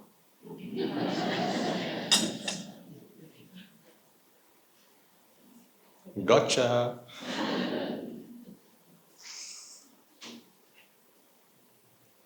See? I have you right where I want you. I got you here now. See, unbeknown to you, you fall into these traps. See how I got you nicely into this trap? Now you're expecting me to talk to you how to free yourself from expectation. Let's talk about something else then, shall we? That's not nice. Let's talk about expectation then, shall we? See? Do you see this, the trap that you're in? Okay. Right. So this is something I talked about yesterday. Put your hand up if you were in yesterday's sermon. Okay, only a handful. Good. So most of you, this is new. So refresher for second timers and knowledge for the first. What do I have in my hand? An envelope. Why do you think it's an envelope? How do you know that it's an envelope? Yeah, it's got a stamp up here. There's an address, right? If you look on the other side, it resembles an envelope, right? And you should be able to open it and you should be able to envelope a letter. That's why we call this an envelope. So, are there certain characteristics that you identify about this object that I have in my hand that qualifies this to be called an envelope? Yes? What are those characteristics? Name a few. Stamp, so that it can actually get somewhere. That's the mileage. This is the address. So without that, this would be of no use, right? Then there's a flap at the back which you can open, put in the contents, right? And then seal it so that its contents can be kept safe, secure. Yeah, that is what qualifies it to be called an envelope. So it's a bunch of characteristics that you identify and recognize here. Do you agree with me on that? All of you. Put your hand up if that didn't make sense. Good. So when you say that this is an envelope, what you're referring to, you're simply giving a name to a whole bunch of characteristics. Yes? Yeah. So this is a what? Envelope. A what?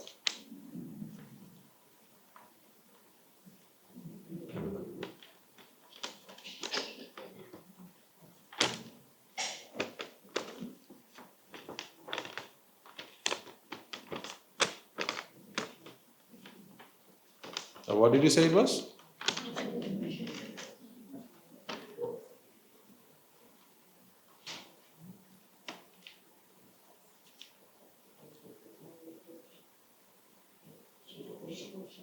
It's now a sheet of paper, is it? Why have you changed your mind all of a sudden? Exactly. Well done. What's changed? Characteristics have changed. Where did the envelope go? Has anyone seen it? Where did the envelope go?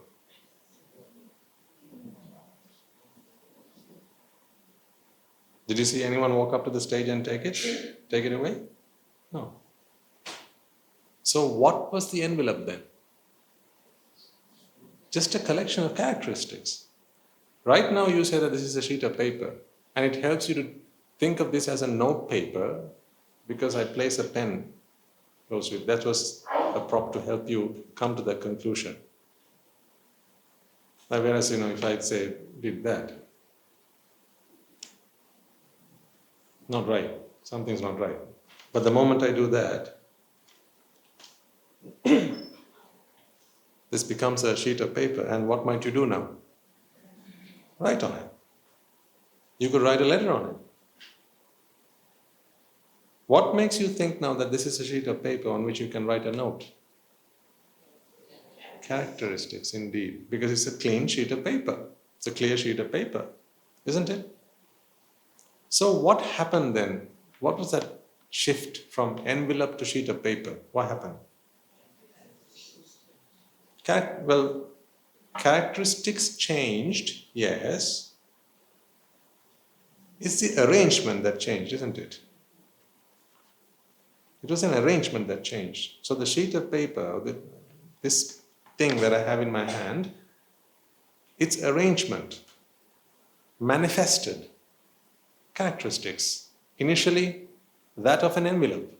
Now, a blank sheet of paper. So what is this?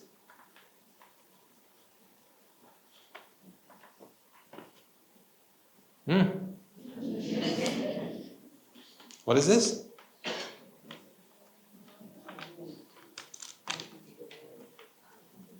A what?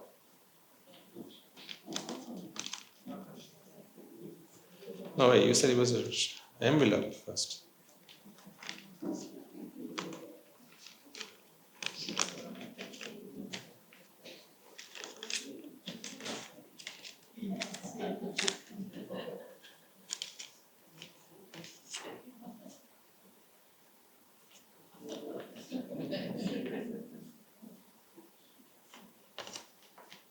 So it's an envelope? No? A sheet of paper. Then? A paper.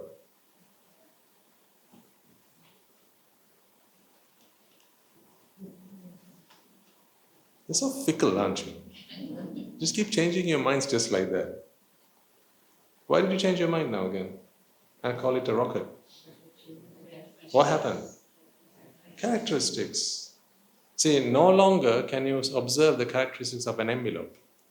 No longer can you observe the characteristics of a sheet of paper, a note paper.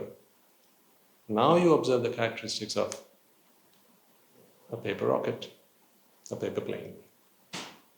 What changed? Arrangement, indeed. The arrangement changed. It's the same stuff, isn't it? Just a change of structure, arrangement. Do you see how when the same thing only changes arrangement, different characteristics manifest? I really want you to get that idea into your mind. It's just the same thing, only a change in the way that it's arranged. And then you get different characteristics. And then we use it for very different things. Initially we put a letter into it, but now you wouldn't do that with this. You wouldn't write a note on this and send to someone. This is to play. This is... If only I didn't come in a robe, I'd do that right now, but it's not fitting for a monk, so I wouldn't do that.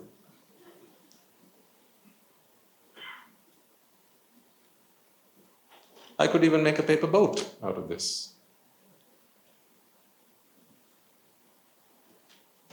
In Japan, they call it origami.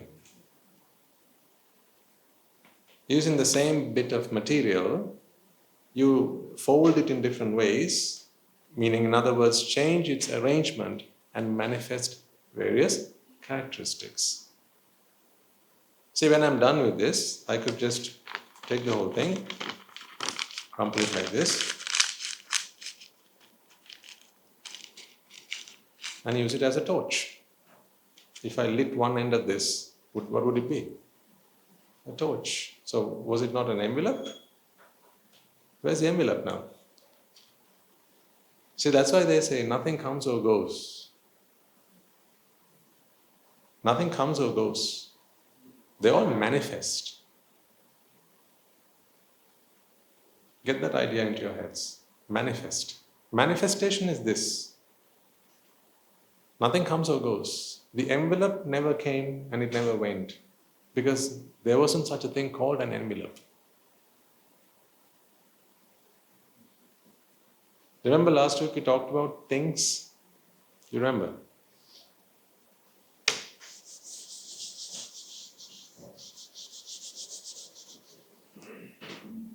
So what's this whole conversation anchored around? Don't forget that. That's why we are talking about this. Yeah? So we must tie all this back to that in a moment. Okay? Last week we talked about things. And what two types of things did we talk about? Well done. There were the living things and the non-living things. When I first held the envelope in my hand, your mind kept telling you that that was a thing. that it was it was a non-living thing, and it was an envelope thing. That thing was an envelope. That's what your mind said. That's what your mind murmured that is what you felt. That it was a thing, it was an envelope.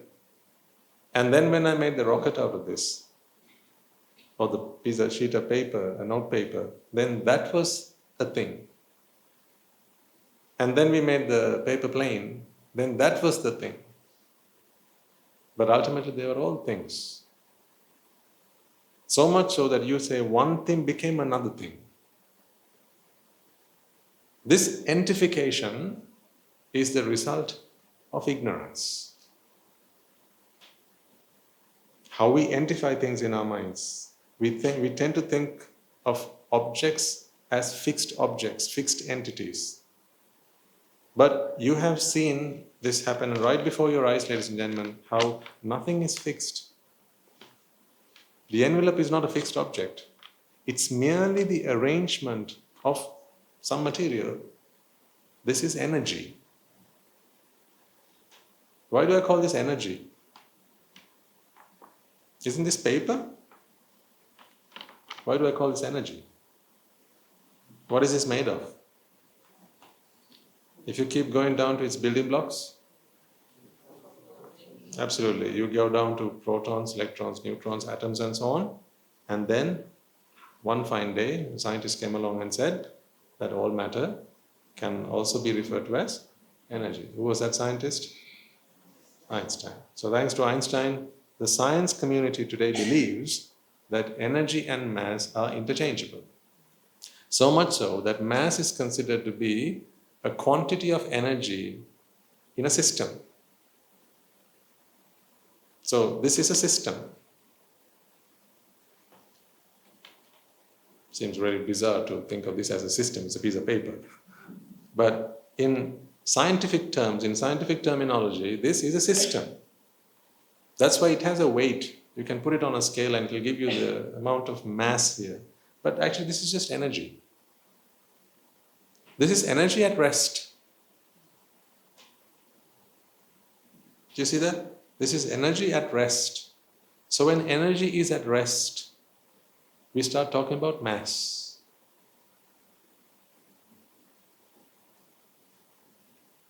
What is the weight of light?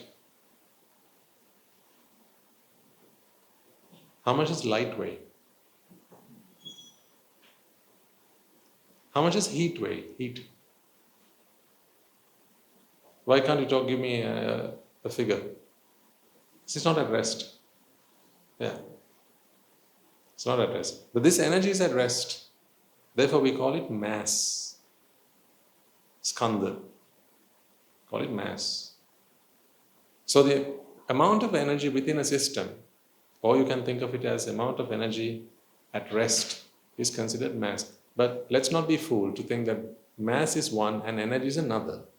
This is energy, ladies and gentlemen, as much as this is. It's all energy. So there's energy in motion and there's energy at rest. This is energy at rest. So if you were to say that this is, let's say, 20 grams, there's 20 grams of what? Energy. That's what there is. 20 grams of energy. Show me 80 kilograms of energy. 80 plus kilograms of energy. Yeah, there you go. Okay, you got the idea. Right, it's making sense now. Right? So you know that all there is energy then. Right. So if all there is energy, why do we still think about the world as through this lens of things? If all there is energy. And the funny thing is, energy is always in a state of dynamic equilibrium. Meaning, the best example I can give you is you. Day in, day out, you're expending energy. Your bodies are heating up. That's why you say it's sometimes too warm. And then you teak there. Because you're giving out heat. Your bodies are generating heat. So when you generate heat, what's that? Energy. What are you doing with that energy? Giving it out, right? But how do you recover that energy? By eating food. Yeah, so aren't you in a constant state of dynamic equilibrium? Yes. You're always giving off energy and you're taking in energy. Therefore, you are just a flux of energy. You are not static energy. You are a constantly dynamic collection of energy. What happens when you stop taking energy?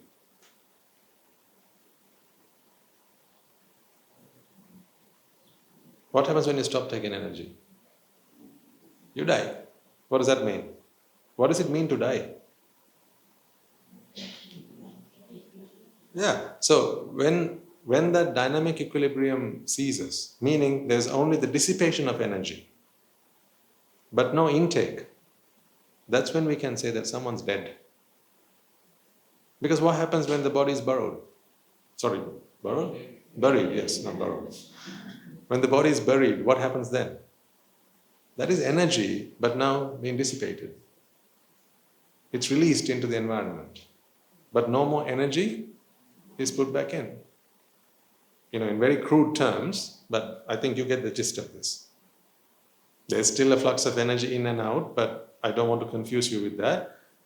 But in very simple terms, once you stop eating, all that happens is you keep expending. So you can remain alive for as long as there's enough stored energy to keep your systems up and running.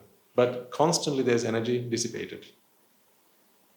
When you pass away stools, what is that? That's energy. Some other creature might consume that. Why? Because that's energy. When you shed your skin, what is that? Energy. So where is that energy produced? Well, it's not produced, it's consumed, it's taken in. Because you don't produce energy. You consume energy. And then you spend energy. So when your hair falls, what is that? That's energy. So, are you static? What are you? Dynamic. Dynamic energy. You're in a state of dynamic equilibrium. So at any given time, there's about approximately 75 to 80 kilos of what?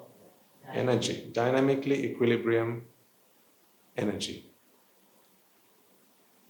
Now you see, you're learning to look at yourselves through a very different lens now. And you thought that you were one object, you were one thing, but really now you're beginning to learn that actually I'm not static at all. This is just constantly changing. This is just a dynamic flux of energy. So then why do we think of ourselves as things then? Because this word thing gives us this impression that it's somehow fixed, it's static, it's done. That's why we say that the world is full of living things and non-living things. But the truth is not that. The truth is that the world is full of flows of energy. That's all there is. As I hold this piece of paper in my hand, there's energy flowing from the hand to the paper, and there's energy flowing from the paper to the hand. This is dynamic. You can't see it, but that's what's going on. So I'm sharing electrons with this piece of paper, and the paper is sharing electrons with my hand. So when I do that, a part of me is now on this piece of paper, and a part of the paper is now on me. So if the paper is energy, and I'm also energy, what's happened? Energy it's just an exchange of energy, that's all. But why do we feel that this is me and this is this? That's right. This separation that happens in our minds alone. When we think and feel that these are distinct objects, and they are entities, and they are by themselves, and we are by ourselves. Distinct and discrete objects, not constant flows and interchanges of energy. That way of thinking is flawed, ladies and gentlemen. But that is how we have trained ourselves to think. Our ignorant minds think of the world in that way.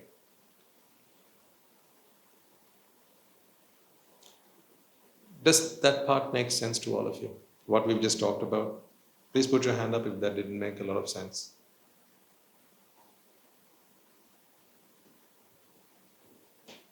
Okay.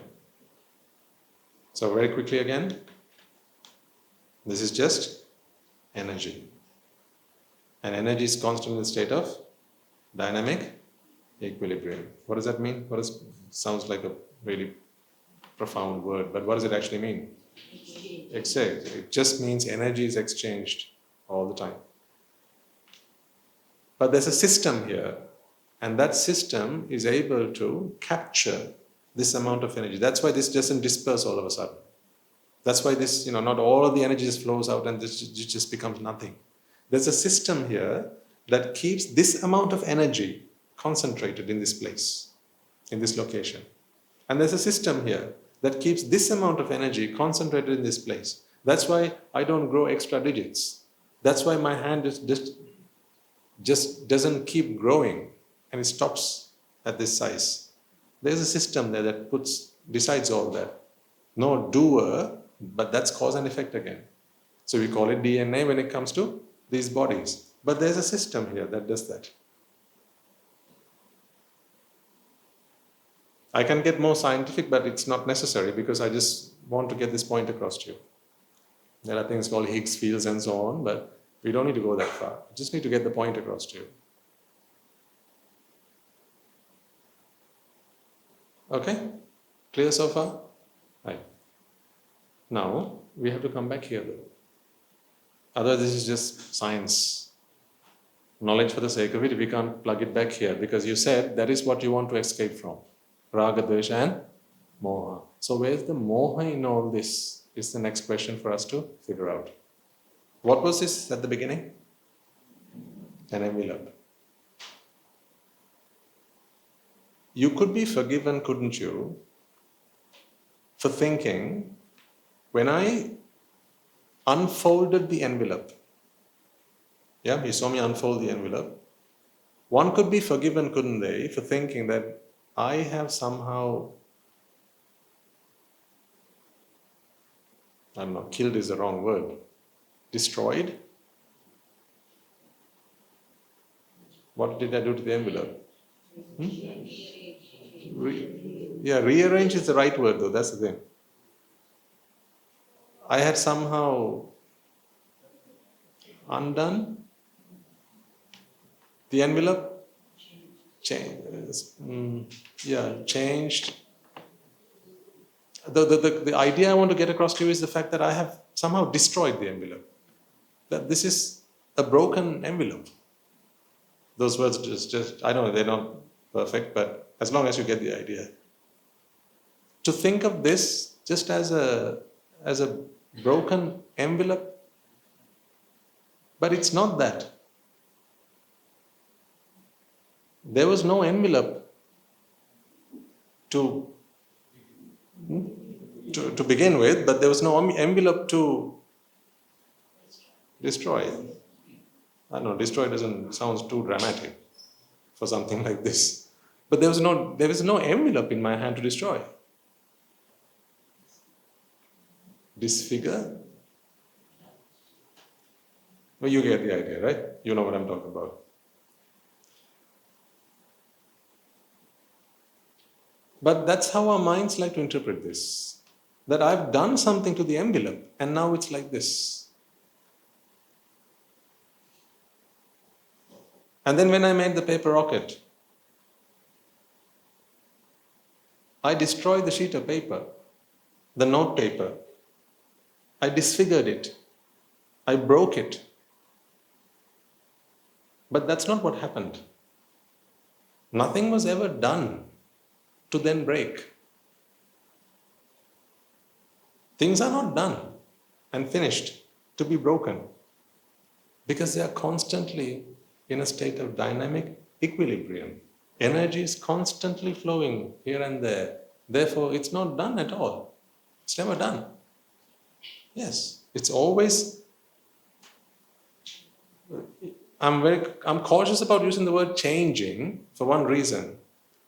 That is because when we talk about change, we still think that there's one thing that changed into something else. Because even that is not quite right. Nothing was there to change into something else. So you have a flower and it withers. Right? We say, look at that flower that has now withered. We tend to think, do you remember we did this with the candle? Right? I lit a candle for you and then I blew it out. And then I asked you, which candle did I blow out?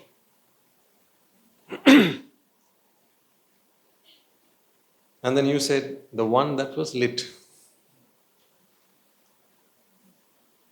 Do you remember that conversation we had? So you told me, you accused me of blowing out the once lit candle. Whereas I was trying to argue my case and said, no, I never blew out a lit candle. But our minds tend to think of it like that one thing changes to another. That's because we tend to think about things as things that exist in space-time. We think that things exist in time, therefore things change over time. And that's what you think has happened with this as well. I know logically now your brains have kind of gone like mash, because you know that logically that makes no sense, but intuition tells you, well, yeah, it's changed. So now there's this disagreement, there's a disparity between what your brain knows but what your mind says. So we'll cross that bridge in just a moment. But as you look at this, your mind screaming out to you saying, look at what Swami Nasi did to that lovely envelope. Now it's ruined it. Especially when I did this. Right? It was a nice paper plane earlier. See, Swami Nasi has done what to it? He has ruined it. He's ruined it. Or even changed it. See, when I hold this in my hand, your mind tells you that there was a rocket here once before. You can still see that rocket in your mind. Although your eyes don't confirm that, your mind still sees the rocket here. And it tells you that the rocket was the previous version of this.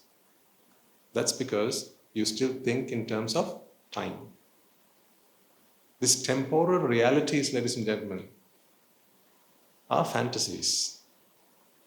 These are psychological fantasies. The Buddha's teaching does not agree with that way of thinking. The Buddha says that there is no such thing called time. Things don't exist in the dimension of time. Things don't travel across the dimension of time. There was no past of a present and a future of the present. But our minds tend to tie all these things up together and create a picture of how things exist and their past and their futures. This is flawed thinking. Because all there is cause and effect. And effects manifest when there are causes, when the causes are present. So right now, this is what manifests. Why? Because these are the causes. These are the causes that manifest this effect. Previously you saw a paper plane. Why? Because those were the causes that manifested at that time. What's wrong is to think that this was a paper plane earlier. And what's wrong is to think that the paper plane became this. That is what is wrong. Why is it wrong? Because what happens then is you put these two states onto a timeline. And the moment you do that, you discard this philosophy, this doctrine of akalika, timelessness. And they become time-bound, temporal. Now, how much of that made sense to you? If it didn't, please put your hand up. I'll go over it again. Okay, right. There are a few people. Right. Let's go through that again. This is just energy. When energy changes arrangement, we observe different characteristics or various characteristics. So as we change the arrangement of energy, you witness that the characteristics that were once present were no longer present the moment you change those, the energy compositions. I could have done the same by maybe cutting out part of this paper, because that would also be a change in energy, but that would be almost a permanent change in energy. I couldn't potentially put that back. But instead of doing that, what I did is I simply changed its arrangement, not changed the quantity of energy, but only the arrangement of energy. Understand the difference between the two? Yeah? I kept the quantity of energy constant, but I changed the arrangement of energy. But merely the change of arrangement is enough to manifest different characteristics. I need not change its quantities. Make sense? Does that make sense? Good. So, to think then that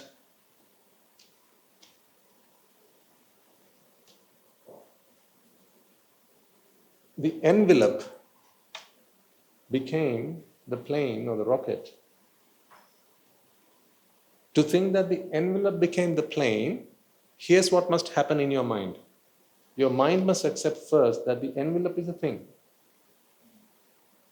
And your mind must also accept that the plane is a thing. Granted, they are non-living things.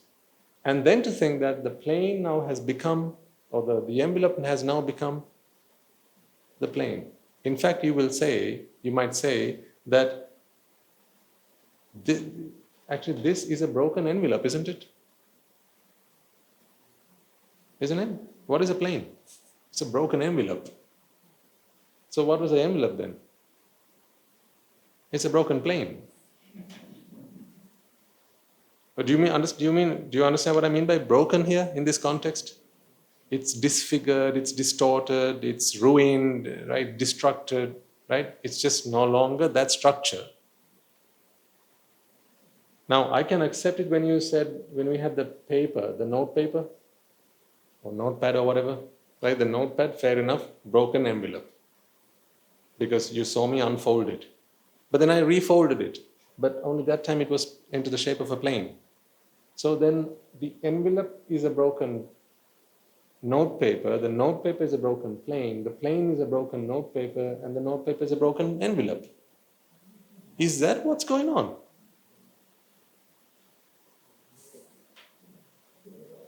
Things break like that? No. All we witnessed, really, all your eyes saw was a change of characteristics. One was an envelope because it had the characteristics of what we refer to as an envelope. The note paper was merely a bunch of characteristics, and the plane was merely a bunch of characteristics. These characteristics manifested because there was a change in the arrangement of energy. What I need you to do, ladies and gentlemen, not because I say so, but because through your understanding, come to sense about the fact that it's not the envelope that became the paper.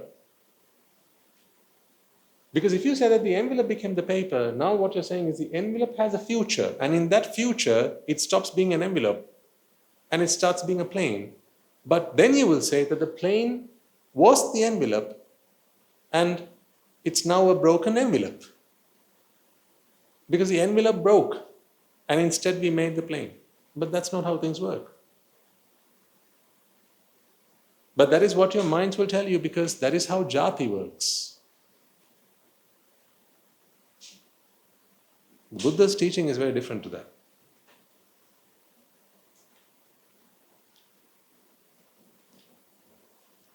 Let me use a slightly different example. We'll come back to this one.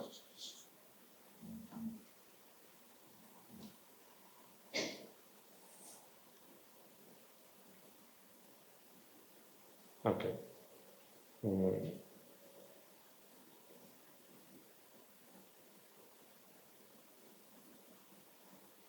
What do you call this? So math, we used to do this. What? No, I mean, tallies. Praganan Lakuna? Tallies? Tallies? Tallies, okay. So we take a tally, right? So you go 1, 2, 3. As you count things, you do this. Tallies? Tallies. So this is, what number is this? 3. When I add another 1, did 3 become 4? I really want you to think about this. Did 3 become 4?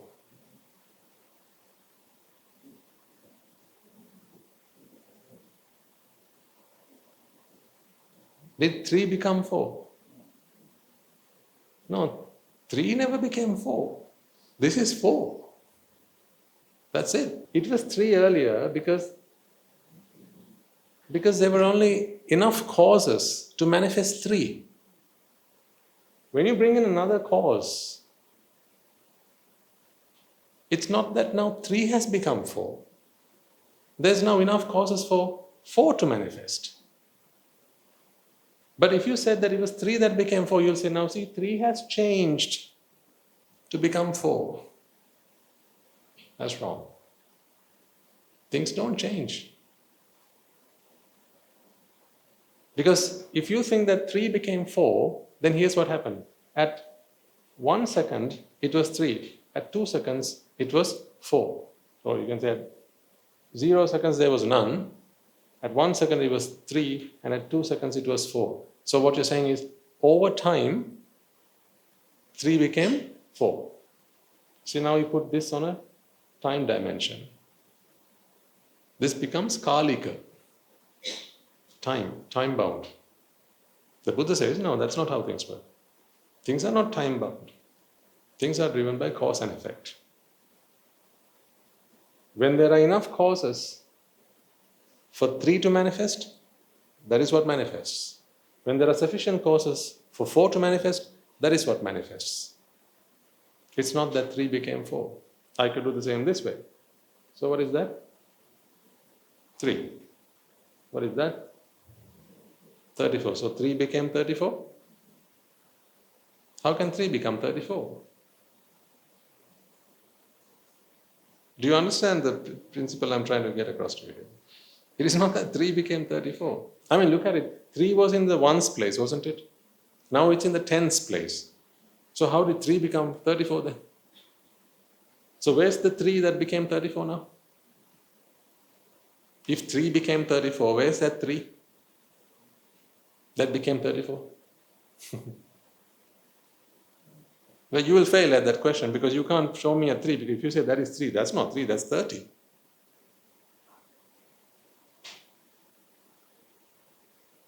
But our minds always tell us that things change. Because what happened to your grandmother? 10 years ago, she was what? She was young. 15 years ago, 20 years ago, she was very young. And then what happened? She changed. Now she's old.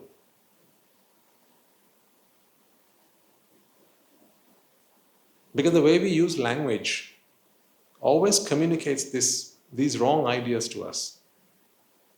Because your parents tell you, Puta, Acham is old now, no.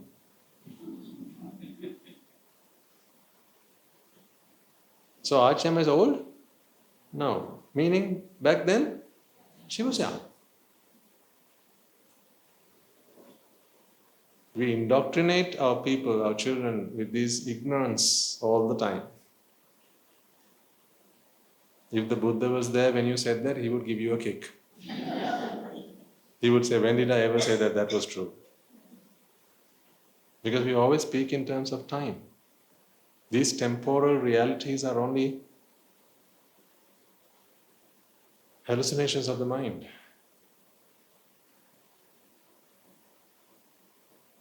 But what truly happens, ladies and gentlemen, is characteristics manifest because of causes. That is what I wanted to show you with this piece of paper. What I brought in my hand was an envelope. That envelope never changed to a plane. That's not what happened. All I did was change the arrangement. Actually, it's not even change the arrangement. That's the thing. Because we always think about it in terms of time, you think, okay, Swami Narayan changed the arrangement. So there was one arrangement, that arrangement got changed. And then naturally, of course, you would say the envelope became the plane. No, that's not what happened. There was no changing that happened. But it's very difficult for us to see it that way. There was no changing that happened. All that happened was momentary causes and effects. So a whole series of causes and effects later, you see a plane. It's not that the envelope became the plane. And the past of the plane is not the envelope. Now how do we tie it back to Moha? When you think of this as an envelope, right? I don't know whether you remember. I hope you do. Do you recall that once we talked about this? When you say that something's something, you also imply that it's what? Nothing else. So when you say that it is an envelope, this is what you speak out loud. What are you saying within braces? And it's nothing else. So if something's an envelope, don't you have expectations of an envelope? Don't you expect certain things from an envelope? Like what? Exactly. It should be able to contain something that you put into it. That's an expectation that you have of an envelope. See, something as simple and so innocent like an envelope, and you still set expectations. What else do you expect of an envelope?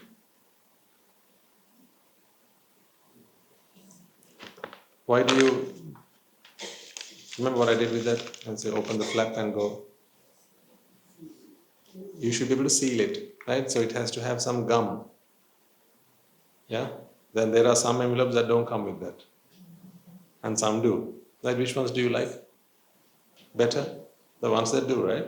Yeah. Isn't that an expectation that you have? So if it's an envelope, it should come with a bit of gum at the back, so it's easy to seal it. And then, when you have a stamp, what must you be able to do? Stick it. What if you kept putting the stamp on but it didn't stick? On that envelope, in that particular envelope, if it didn't stick, would you be happy with the envelope or would you be disappointed? You'd be disappointed. And you must also be able to write the address on it, right? So you get your standard pen, you try and write on it, but it doesn't write. Would you be okay with that or would you be disappointed? You'd be disappointed. So the fact that you're constantly disappointed with these things mean you have a whole bunch of what? Expectations. On what? The envelope. Therefore, if something's an envelope, don't you have expectations? That's a very simple question. If something's an envelope, don't you have expectations of it? What expectations? Envelope expectations. Yes, you have all of the expectations you would typically place for an envelope on the envelope. Don't we go back now to Moha, Raga and Dvesha? Aren't we in that realms now? So then the moment you think of this as an envelope, what happens? That is an expectation placed. The moment this becomes an envelope in your mind, ladies and gentlemen, you are now in the realms of expectation. That is Moha. So the moment you're in Moha, now it's a two-pronged path. You can either go left and go to Raga or go right and go Dvesha. No escape. See, what was the sin? To expect this to be an envelope. Hardly a sin, isn't it? Well, that's hardly a sin. But see, the very moment you take this for granted, you take this as an object, you fixate this, or you fix this, you identify this as an envelope, The moment you do that, you are now into the world of Moha. If that is true about this, what can you tell me about this? Same. Then what can you tell me about this? Then what can you tell me about this? Then what can you tell me about this? Then what can you tell me about everything? Same.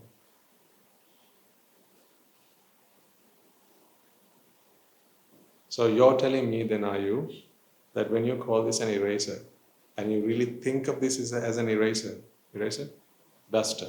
When you think of this as a duster, he even says that, see? In case you don't, in case you think of this as merely a collection of energy, right, just to avoid that from happening, what do? They write it here. They say it's a dust, right? The moment you take this as a duster, what are you now? In expectation. You are now in a state of moha. That's why you pick this up and you wipe the board and you expect it to be able to wipe. If it can, now you go from moha to raga. What if it doesn't? Dvesha. And then the fact that this is a duster then becomes what? That's moha. Means expectation. So, you tell me then now, if this is true about the few artifacts and objects we've talked about on this desk, what is life? What do you do all day, every day? Interact with objects, right? Things, that's what you interact with, things. You take them for granted as things. Your house for you is a house, it's a thing. Your car is a thing. Your cat is a thing, this chair is a thing, because when you sit on it, you expect it to bear your weight. That's an expectation. When you take a plate and you put your food on it, there are two expectations. One is the plate, the other is the food. When you have a papadam, no expectations? Of course you do. It must smell of it, it must taste of it, it must look it must sound like it must feel like it. All of these are expectations. So the moment something becomes a papadam, what happens to you? You become a papadam. See, you are in moha. That's why I said, you spend your whole life in moha, raga and dvesha. For the simple error in your thinking, that is, there are things in this world.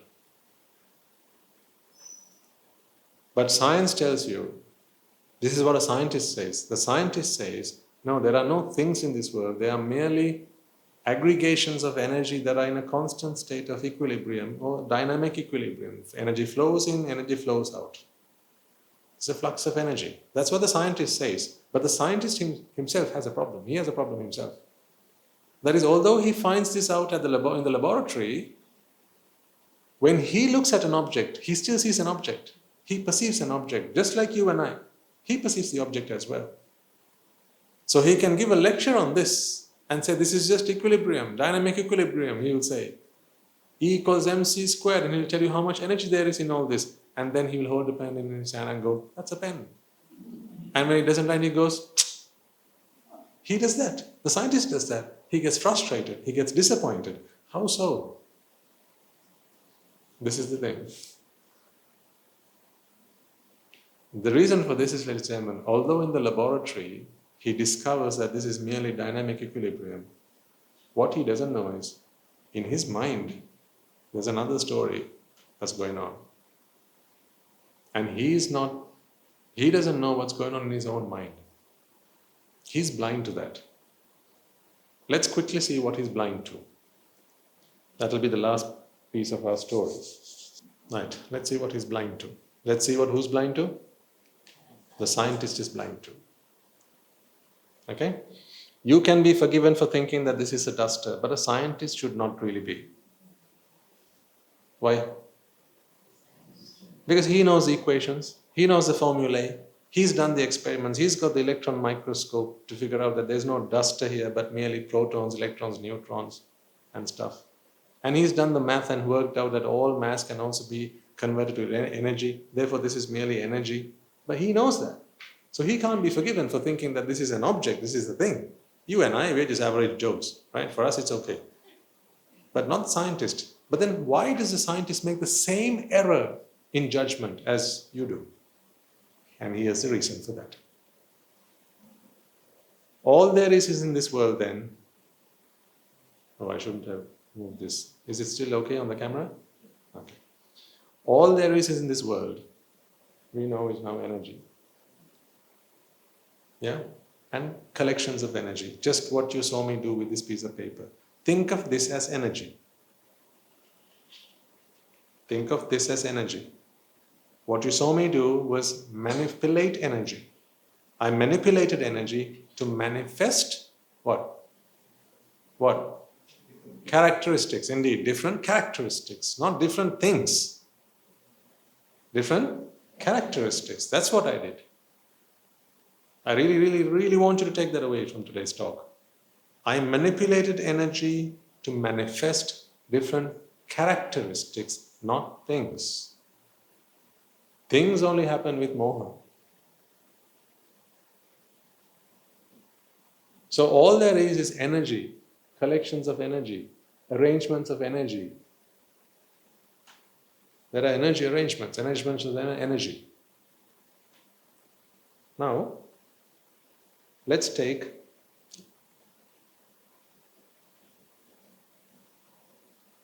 an object. Take a flower. So if this is an arrangement of energy, what is this? Right? Pretty clear on that? Okay, so anything is the same. Yeah? Let's put an eye in front of it.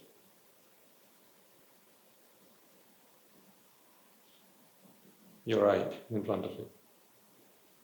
What is this now again? It's an arrangement of energy, that's what it is. We call this skandha. Skandha is a collection. That's what a skandha is. You've heard of panchaskandha? These are 5 collections. Rupa skandha, Vedana skandha, Sanya skandha, Sankhara skandha, Vijnana skandha. These are all skandhas. Skandha means energy. Sorry, not energy. Collections. That's what skandha means. That's why kanda is called kanda. Kanda. Like mountains, they're called kanda, right? Why are they called kanda? Because it's a collection of sand, dust, rock, soil, and all that stuff. It's a collection of stuff. So this is also a kanda or a skandha. It's a collection of energy. So this I has been placed there to perceive what? A collection of energy. That's what the I is supposed to perceive. And frankly, that is what it does actually. That is what it does. Once you place the I or the object in front of the I, here's what happens. We've talked about this in the past. You have Rupa, Vedana, Sanya, Sankhara and Vijnana.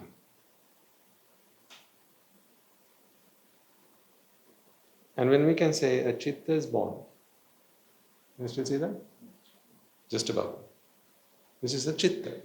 You've seen me draw this on the board many times, too many times for you to forget. Right? There's a chitta is born. This chitta, we have talked about this countless times, is the process of perception. This is the process of perception. This is how form or rupa is perceived. They call this form, rupa. Form. Formations. What does that word mean to you, formation? So, in the army they say, all stand in formation. Arrangement, exactly. Now, do you see, I want you to take that idea from this word formation. It's an arrangement. Isn't that what this is now? That's what we've been talking about for the last half an hour. Formations are merely arrangements of what? Energy. That's why it's called form. That's why it's called a formation. So once a formation has been presented to the eye, what can happen next is the perception of that formation. The Vedana of that formation. Vedana is to come to awareness. Sanya is to give it an identification of what? The formation, ladies and gentlemen, the formation. Sankhara is to construct this chitta to finally perceive it. Excuse me. And then finally we have vijnana, which is the final perception stage. So now, when it has come to this stage, we can finally say that perception of what has happened, perception of an arrangement has happened. Because what is this after all? An arrangement. An arrangement of what? Energy.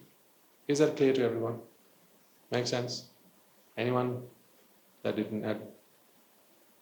Okay. Once more.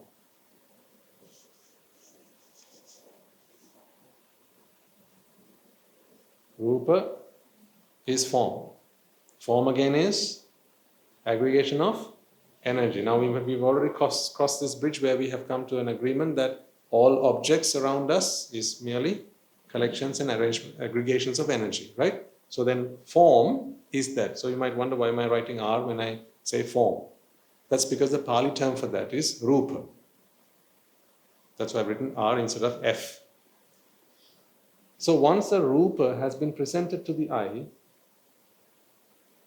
the mind's job, your job, you as a mind, the mind's job is now to perceive this formation. Well, it's a formation, so don't perceive it as anything else. Perceive it as a formation, or rather an arrangement of energy. Don't perceive it as anything else. And frankly, like I said, that is what the mind does. It doesn't perceive it as anything else. It only perceives it as an arrangement of energy, and that's exactly what's going on here. Vedana is to come to awareness. This is the notification. Teet, teet. That's what happens there in the mind. An arrangement of energy has just been presented. That's the alert. The mind goes, okay, right, comes to awareness. Then comes sanya. Sanya is where we give it some identification. Identification for what? This arrangement of energy, nothing more. This arrangement, this formation. Then you have sankhara. Sankhara is the process that happens within the mind to bring all this together, because it has to bring rupa, vedana and sanya together to finally give it the final perception. So when I say perception, that's kind of like the final idea, the final picture of what the whole thing is. You might, if you want, you can even write it like this.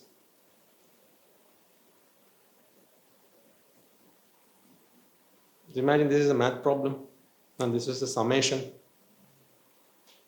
Right, so instead of the plus sign, I put sankhara.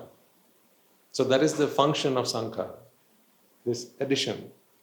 So the rupa, vedana, sanya, what sankhara does is it adds all of them up together and finally gives out the final product, vijnana. Because vijnana cannot survive, cannot exist. It would be nothing if not the sum total of rupa, vedana and sanya.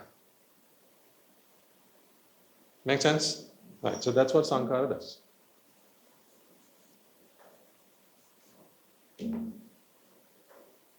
Right, so then we have the chitta. So the chitta then, this is just a visual representation of this. Once I've done this, I don't even need to draw this. I don't need to confuse you. So this is what happens. This is a chitta. This is what's happening in you right now, all the time. Chittas. They arise and pass away. Doing what? Or having done what? Perceived. Perceived what? Things No, then arrangements. Arrangements of what? Energy. Well done. That's what they do. They perceive arrangements of energy. Well, at least that's what they're supposed to do. But then there's you. This is the Arahant. And then there's you. Where does it all go wrong for us is the last piece of this puzzle. That's where we have the defiling process. This is called the perception process. Then there's the defiling process. An Arahant is an individual or a chitta that is not influenced, that is not contaminated by the defiling process. But it was once. It was once. It's like rust on an iron. It was once rusty. But once you remove the rust, once you derust it, then you have the good iron, right? The same is going on with you right now. You are all Arahants. Wait, don't get carried away. You are all Arahants, but what? But for the defiling process. Each and every one of you is this by default. This is happening right now within you, ladies and gentlemen. When you open your eye and you look at an aggregation of energy, a collection of energy, that is what you see, a collection of energy. That is what you truly see with your eye. Not with your eye, but with your mind. But the problem is, it doesn't stop there. This process gets hijacked by the defiling process. Because the defiling process runs over this, then you perceive something entirely different. So let's just go over what that defiling process is so that you can all finally make sense of why is it that when I look at an arrangement of energy, I don't see an arrangement of energy, yet I perceive that there's a flower, there's a thing, there's an object, there's a plane, there's an envelope. That's the last piece. Ready for it? All right, let's talk about that then finally.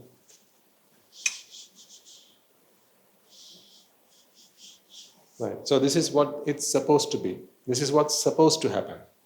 Right? And it is what happens in the Arahant. It is also what happens in you, but it doesn't stop there because there's another layer that gets added on top. What's that layer? It all starts with ignorance. All starts with ignorance. I mean, ignorance is a culprit after all. That is where everything goes wrong.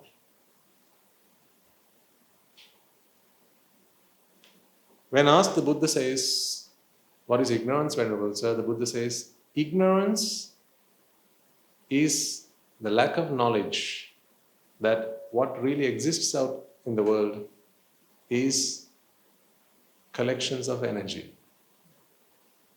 Anicca, dukkha, anatta.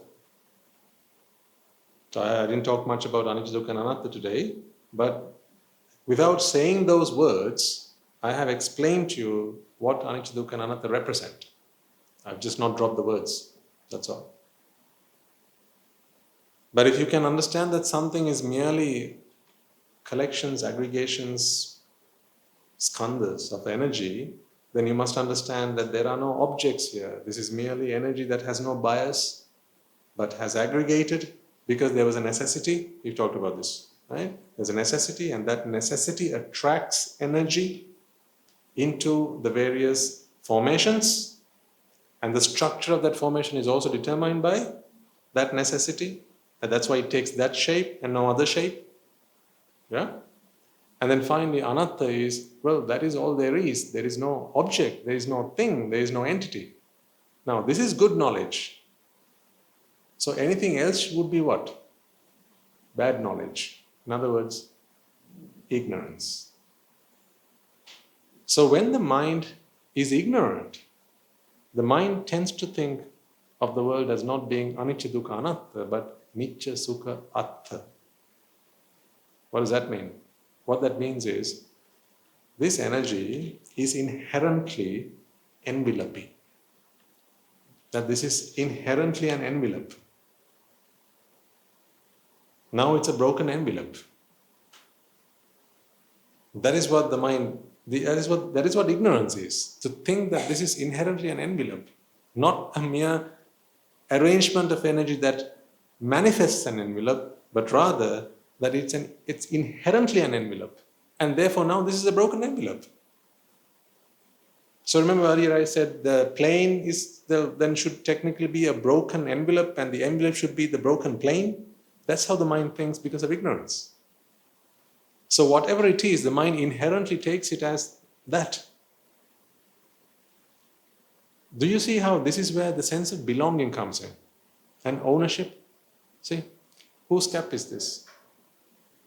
This pen's cap. How wrong could you be? How come this cap is this pen's cap?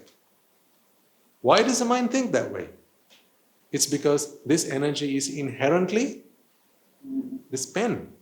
It belongs to the pen. It is the pen. That's how the mind thinks. That is because of ignorance. Ignorance, what ignorance? Nitya, Sukha and Atta. Anicca, Dukkha and Anatta go completely and entirely against this. It's a mirror image of that. It's actually the complete opposite of that.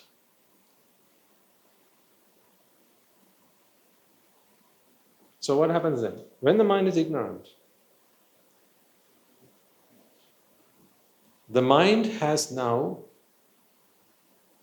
a wish to experience the world in that way. Now the mind is conditioned to experience the world as being Nitya Sukha Atta, meaning to see the world, to perceive entities. As a result of that, there comes attachment. This is the attachment to perceive entities. But are there entities? What is there? Arrangements. An arrangement is not an entity. You get that? An arrangement is not an entity. An arrangement is anything but an entity.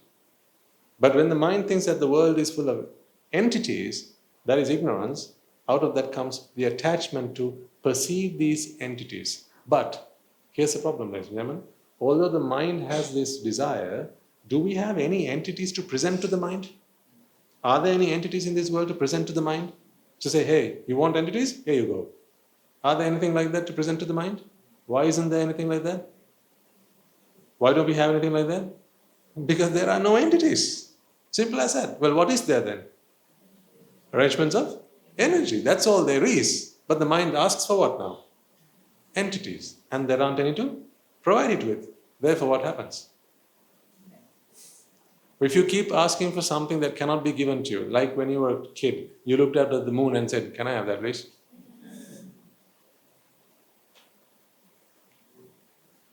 And then you know, your mother, your brother, your father, whoever said, no, shut up, you can't have the moon, man. But if you were determined to have the moon, what happened then? Fuss and vexation. Exactly what goes on here. It's exactly what goes on here. See, the mind wants what? Entities. Are there entities to provide? No. But the mind doesn't give up. The mind still wants entities. Therefore, it keeps on begging for it. It cannot be provided. Therefore, what comes next is vexation. To the point where vexation gets the better of it. It's like that pressure cooker. There's only so much pressure that a pressure cooker can handle. At one point, you either release the nozzle or you will have evidence of what was cooking all over the kitchen. That's what happens to the mind, ladies and gentlemen. You've seen people go insane, haven't you? Insane people. I mean, I don't mean to be disrespectful, but when the mind goes insane, right? It's illogical, irrational what people do after that. If you go to the mental hospital, you will see people who've gone insane. And there are some people who walk backwards because they've gone insane. There are some people who drive around like this. And, you know, they're not kids. They'll drive around and go, oh. They do that. Again, I don't mean any disrespect, but that's what happens when the mind goes insane. It creates the reality that it always desired. I don't know for whether it's a curse or a blessing. It's really hard to say. Whether it's a blessing or curse. One could say, isn't that a blessing? Well, yeah, because the mind really wanted something, it couldn't have it, then it ends up creating it. But is it also not a curse? Because now you're seeing a reality that does not exist. No one else agrees with you. Therefore, the only place where you can end up safe is in the mental hospital, mental asylum. So you think they're crazy. And you're not.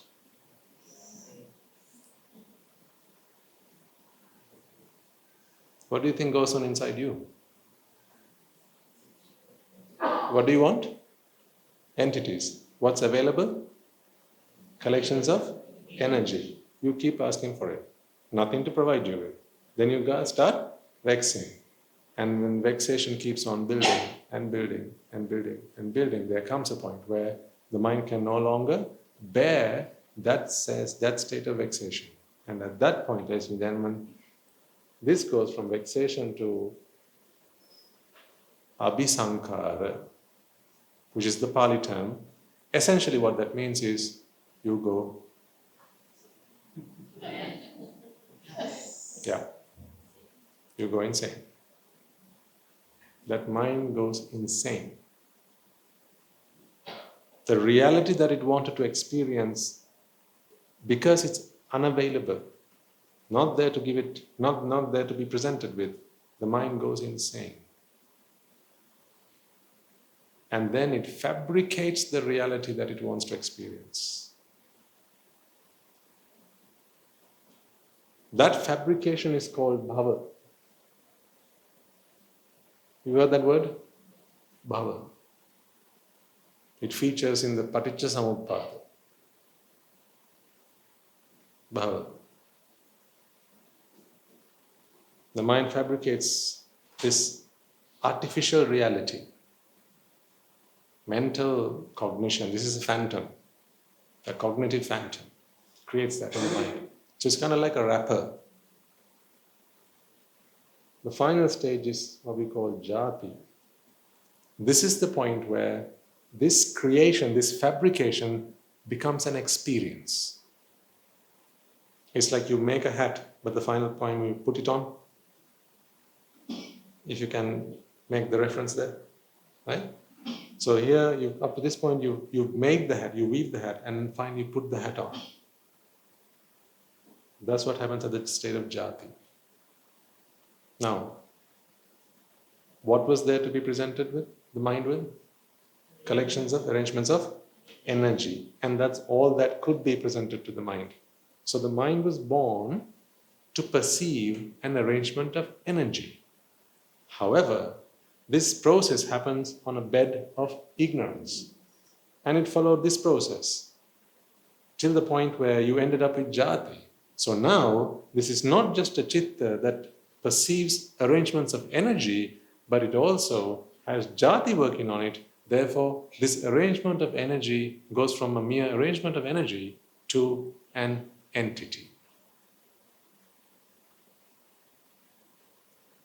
So this entity wrapper falls on to this perception. And then finally, it is no longer perceived as a mere collection of energy, but now it's perceived as a thing. This is where things are born.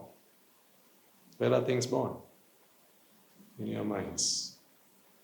Things don't exist in the outside world. Neither living things nor non-living things. They don't exist in the outside world. But what do we teach our children? What does the science book say? Grade 3. What does it say? In this world, dear children, there are living things and non-living things. Feeding what? Ignorance.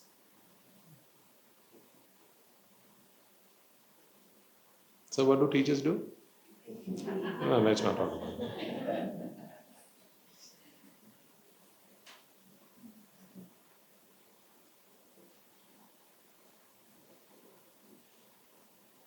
See what a predicament this is? What a plight you are in. Now the moment this arrangement of energy becomes an entity,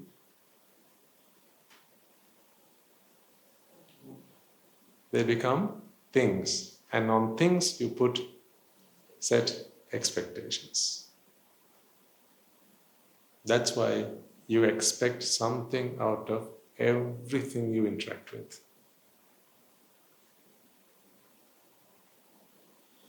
That's why you can't not expect this pen to write. You can't not expect that. You are vulnerable to this. A simple pen, a button on your shirt can ruin your day.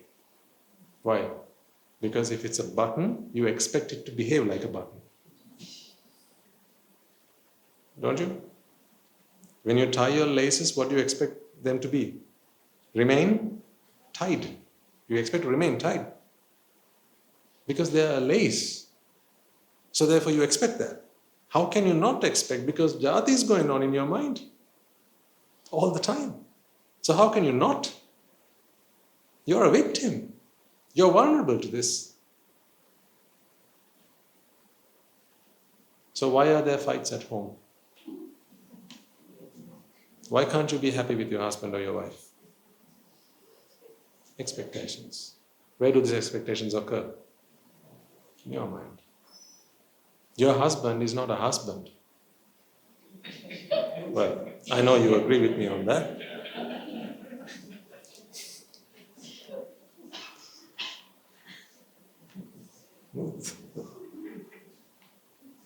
But even on a serious note, your husband is not a husband. He's merely a collection of energy. And that collection of energy manifests characteristics. That's all it is.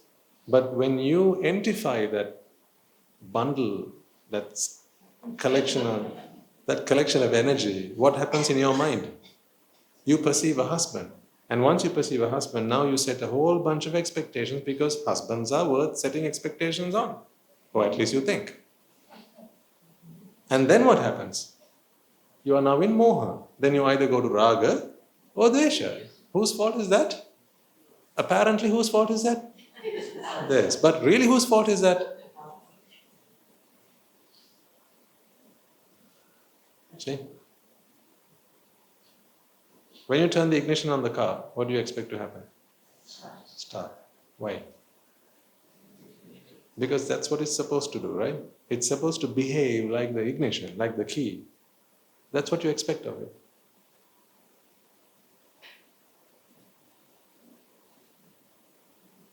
Can you name one thing on which you don't set an expectation?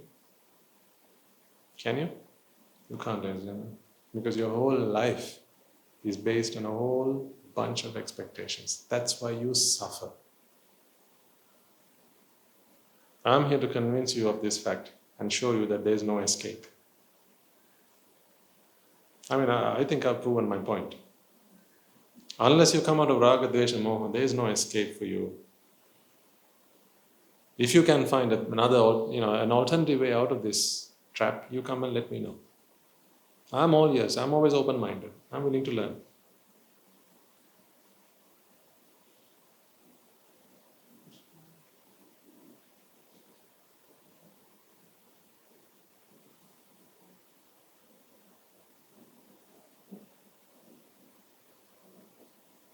See? That's why you can't not set expectations on your children. That's why you can't not set expectations on your glasses. You expect them to be able to see, to let you see. That's why you can't not set expectations on your mother, your father, your brothers, your sisters, your spouses, your friends. All this. That's why you can't not set expectations on the switch. When you flick it, you expect the light to come on. You can't do it without expectation. Why not? Because you've already lost. How can you let this process, keep this process running and then expect to not have expectations? That is crazy. To have the expectation process running and then to expect for there not to be expectations. See, this is why I say, you can read all the positive thinking books there are. Right? And all these philosophical books and literature and all there is. You can go to all the seminars and the talks and they'll tell you, don't set expectations. But how? How can you not? Because it's not you who's setting them. You're not the one who's doing it. It's cause and effect. For as long as the mind is ignorant, there's always going to be attachment. For as long as there's attachment, there's going to be vexation. And for as long as there's going to be vexation, there's going to be abhisankara. And then there's going to be bhava. And there's going to be jati. And then you're going to identify every blooming thing that comes into your field of experience. And the result of that, you're in Moha. Then expectation land. And then you either go into Raga or Dvesha. So, how are you going to not set expectations on things? Isn't that absurd?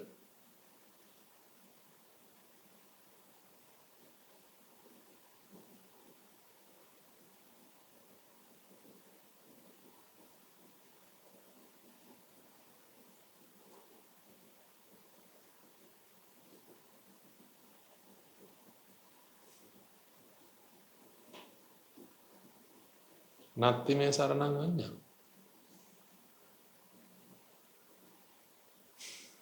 Buddho me saranang vara. My task is that to come here and to convince you Colombians that the Buddha is your only refuge.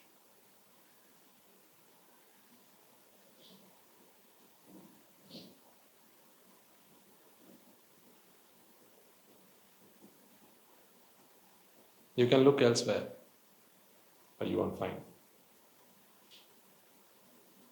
The Dhamma is your only refuge. The Sangha is the only refuge. You can look elsewhere, but you won't find.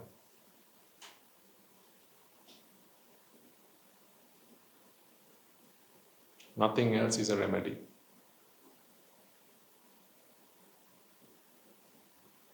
Are you convinced?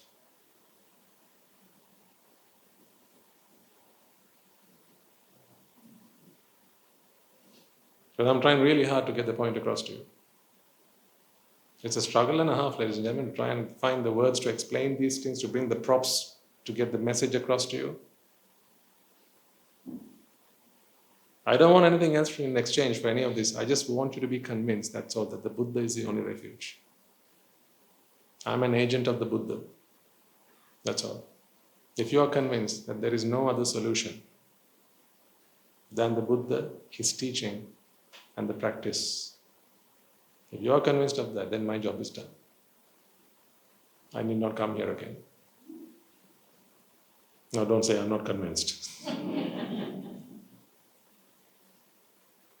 But are you convinced that if you ever want to find happiness in life, you cannot do that when you interact with these entities that you perceive? And you cannot do that unless you free your mind of this ignorance. Because where ignorance lies, attachment lies. Where attachment lies, vexation is there. Where vexation lies, abhisankara happens because it's not you who does it. It happens, it's a process. Processes are not done by anyone. They happen. One thing leads to the next. And then where that happens, bhava and jati happens. That happens in your mind right now. That's why when you look at me, you think I am a monk. Therefore you expect me to behave like one. So when I behave according to your set expectations, you like me. He's a good monk. We like that monk. But if I did anything that goes against your set expectations, then you will not like me anymore. You will dislike me, because I then go into the Dvesha side of your expectation setting scenarios. That's why I have to be very careful as to how I conduct myself in your presence. Because you set expectations. I'm not the one who suffers as a result of that, you do. But I, out of compassion, have to ensure that my conduct does not hurt you. Because if you find yourself always in the Dvesha side, meaning you set expectations on the Swami Wahanse and he keeps on breaking those expectations, disappointing those expectations, and you will decide, he's an unvirtuous Swamin Wahanse. What kind of Swamin Wahanse is that? Not going to come to the sermons anymore. And what happens then? You kick your own backs. That's like shooting yourself in the foot. Therefore, I must always conduct myself properly and maintain that decorum. That's why the Buddha has given us a code of conduct. He says, when you're at the monastery, chill. It's in the books. It is. I'm not making this stuff up. But he says, treat your disciples, your students, the devotees, the upasakas and upasaka's minds as being very fragile. Therefore, be very compassionate towards them. Out of compassion, conduct yourself in a way that aligns with the expectations of a monk. Therefore, when you walk outside, don't go looking around, up, down, left, right, center, and so on. Keep your eyes down. Look at the ground. No more than 2 feet. See, this is the code of conduct that he gives us. Why? To ensure that your minds, you're not hurt, you're not offended, and your expectations are not disappointed. Your expectations are not broken. Therefore, you will come back again to the sasana, to the Dhamma, seeking your own refuge. This is like the mother who has to keep herself well fed so that the child can continue to nurse on her. The mother does that out of compassion. The mother doesn't need it. The mother takes supplements, additional supplements during the time that she nurses her child. Why? It's for the child. The day you tell me, Swamin Wahanse, I will never be disappointed about the sasana because I have realized that sasana is this. My mind can never be swayed against the sasana anymore. I am steadfast in the sasana. The day that you can come to that firm standing in the sasana, I no longer need to worry about whether my conduct will offend you. But let's always assume that there was always one person in this room who might be, not you, someone else. And therefore, Swamin Wahanse will always conduct himself in a very proper manner. That is why we have a code of conduct, for the most part.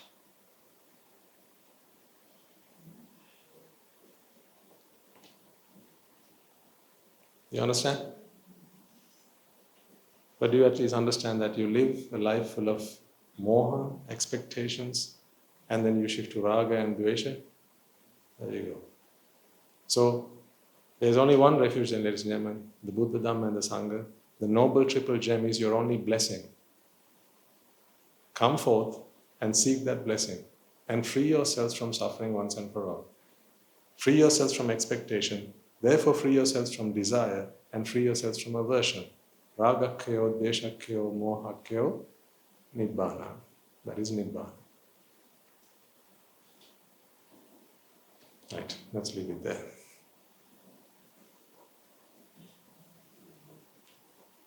I have one tiny request. I expected to finish this sermon much sooner than this, but as always, I'm the worst person at keeping time. I have to be out by 12:30, which is in about another 45 minutes for today, because I have to be somewhere else soon. So if you wouldn't mind, please support Swamin Wahanse's request by doing what you have to do and by not doing what you don't have to do. Okay? All right, let's do the merit transfer and bring today's sermon to a close. First and foremost, let us take a moment to transfer the merits that we have all acquired by making offerings to the infinite virtues of the Noble Triple Chain, by chanting, by listening to the Dhamma, inviting the Swamin Wahanse to deliver the sermon, contemplating the Dhamma and reflecting on the profound truths that have been uttered. First and foremost, let us transfer this message to the bhikkhus and bhikkhunis, upasakas and upasakas who have since time immemorial protected and preserved the sublime teachings of the Buddha and passed it down to the generations of the noble lineage in the form of this Tripitaka, which is thankfully available to us today to study, understand and comprehend the Dhamma.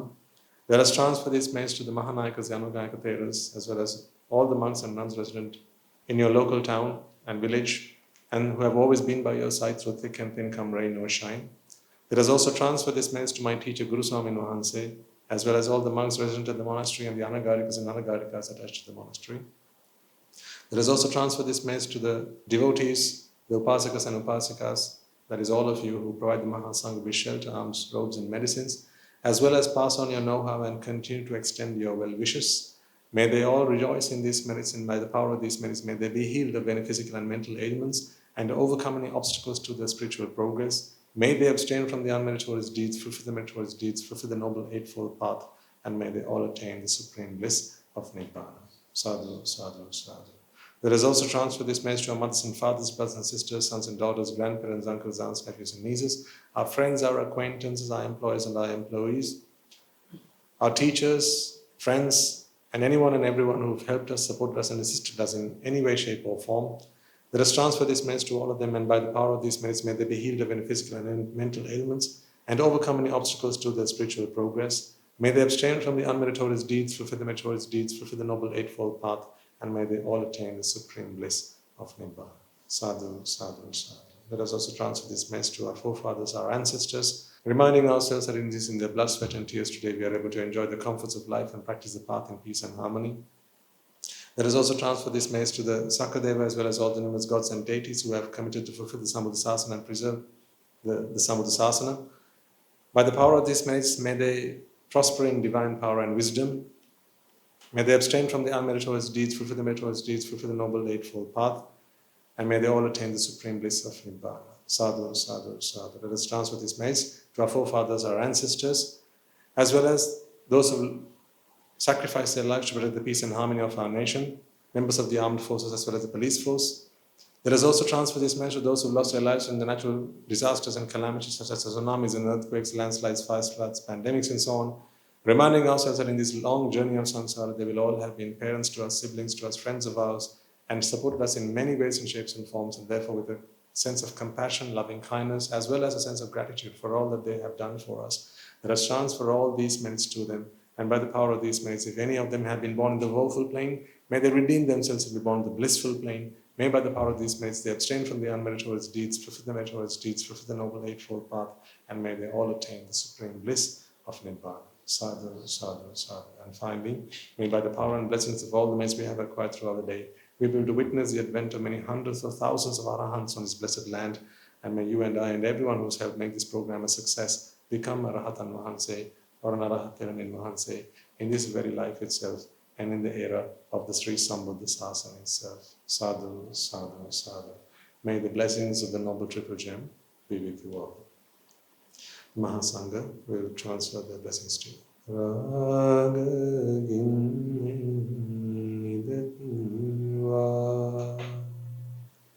Dvesha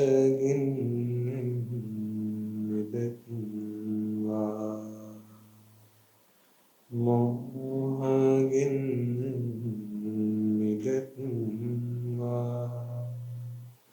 Nibbāna Parama Sukhayan Sukhita Taravatva Nibbāna Parama Sukhayan Sukhita Taravatva Mamada Siyalu Loka Siyalu Satvayo Nibbāna Parama Sukhayan Sukhita Taravatva Nibbāna Parama Sukhayan Sukhita Taravatva Nibbāna Parama Sukhayan Sukhita Taravatva Raga Niveva Dvesha Niveva Moha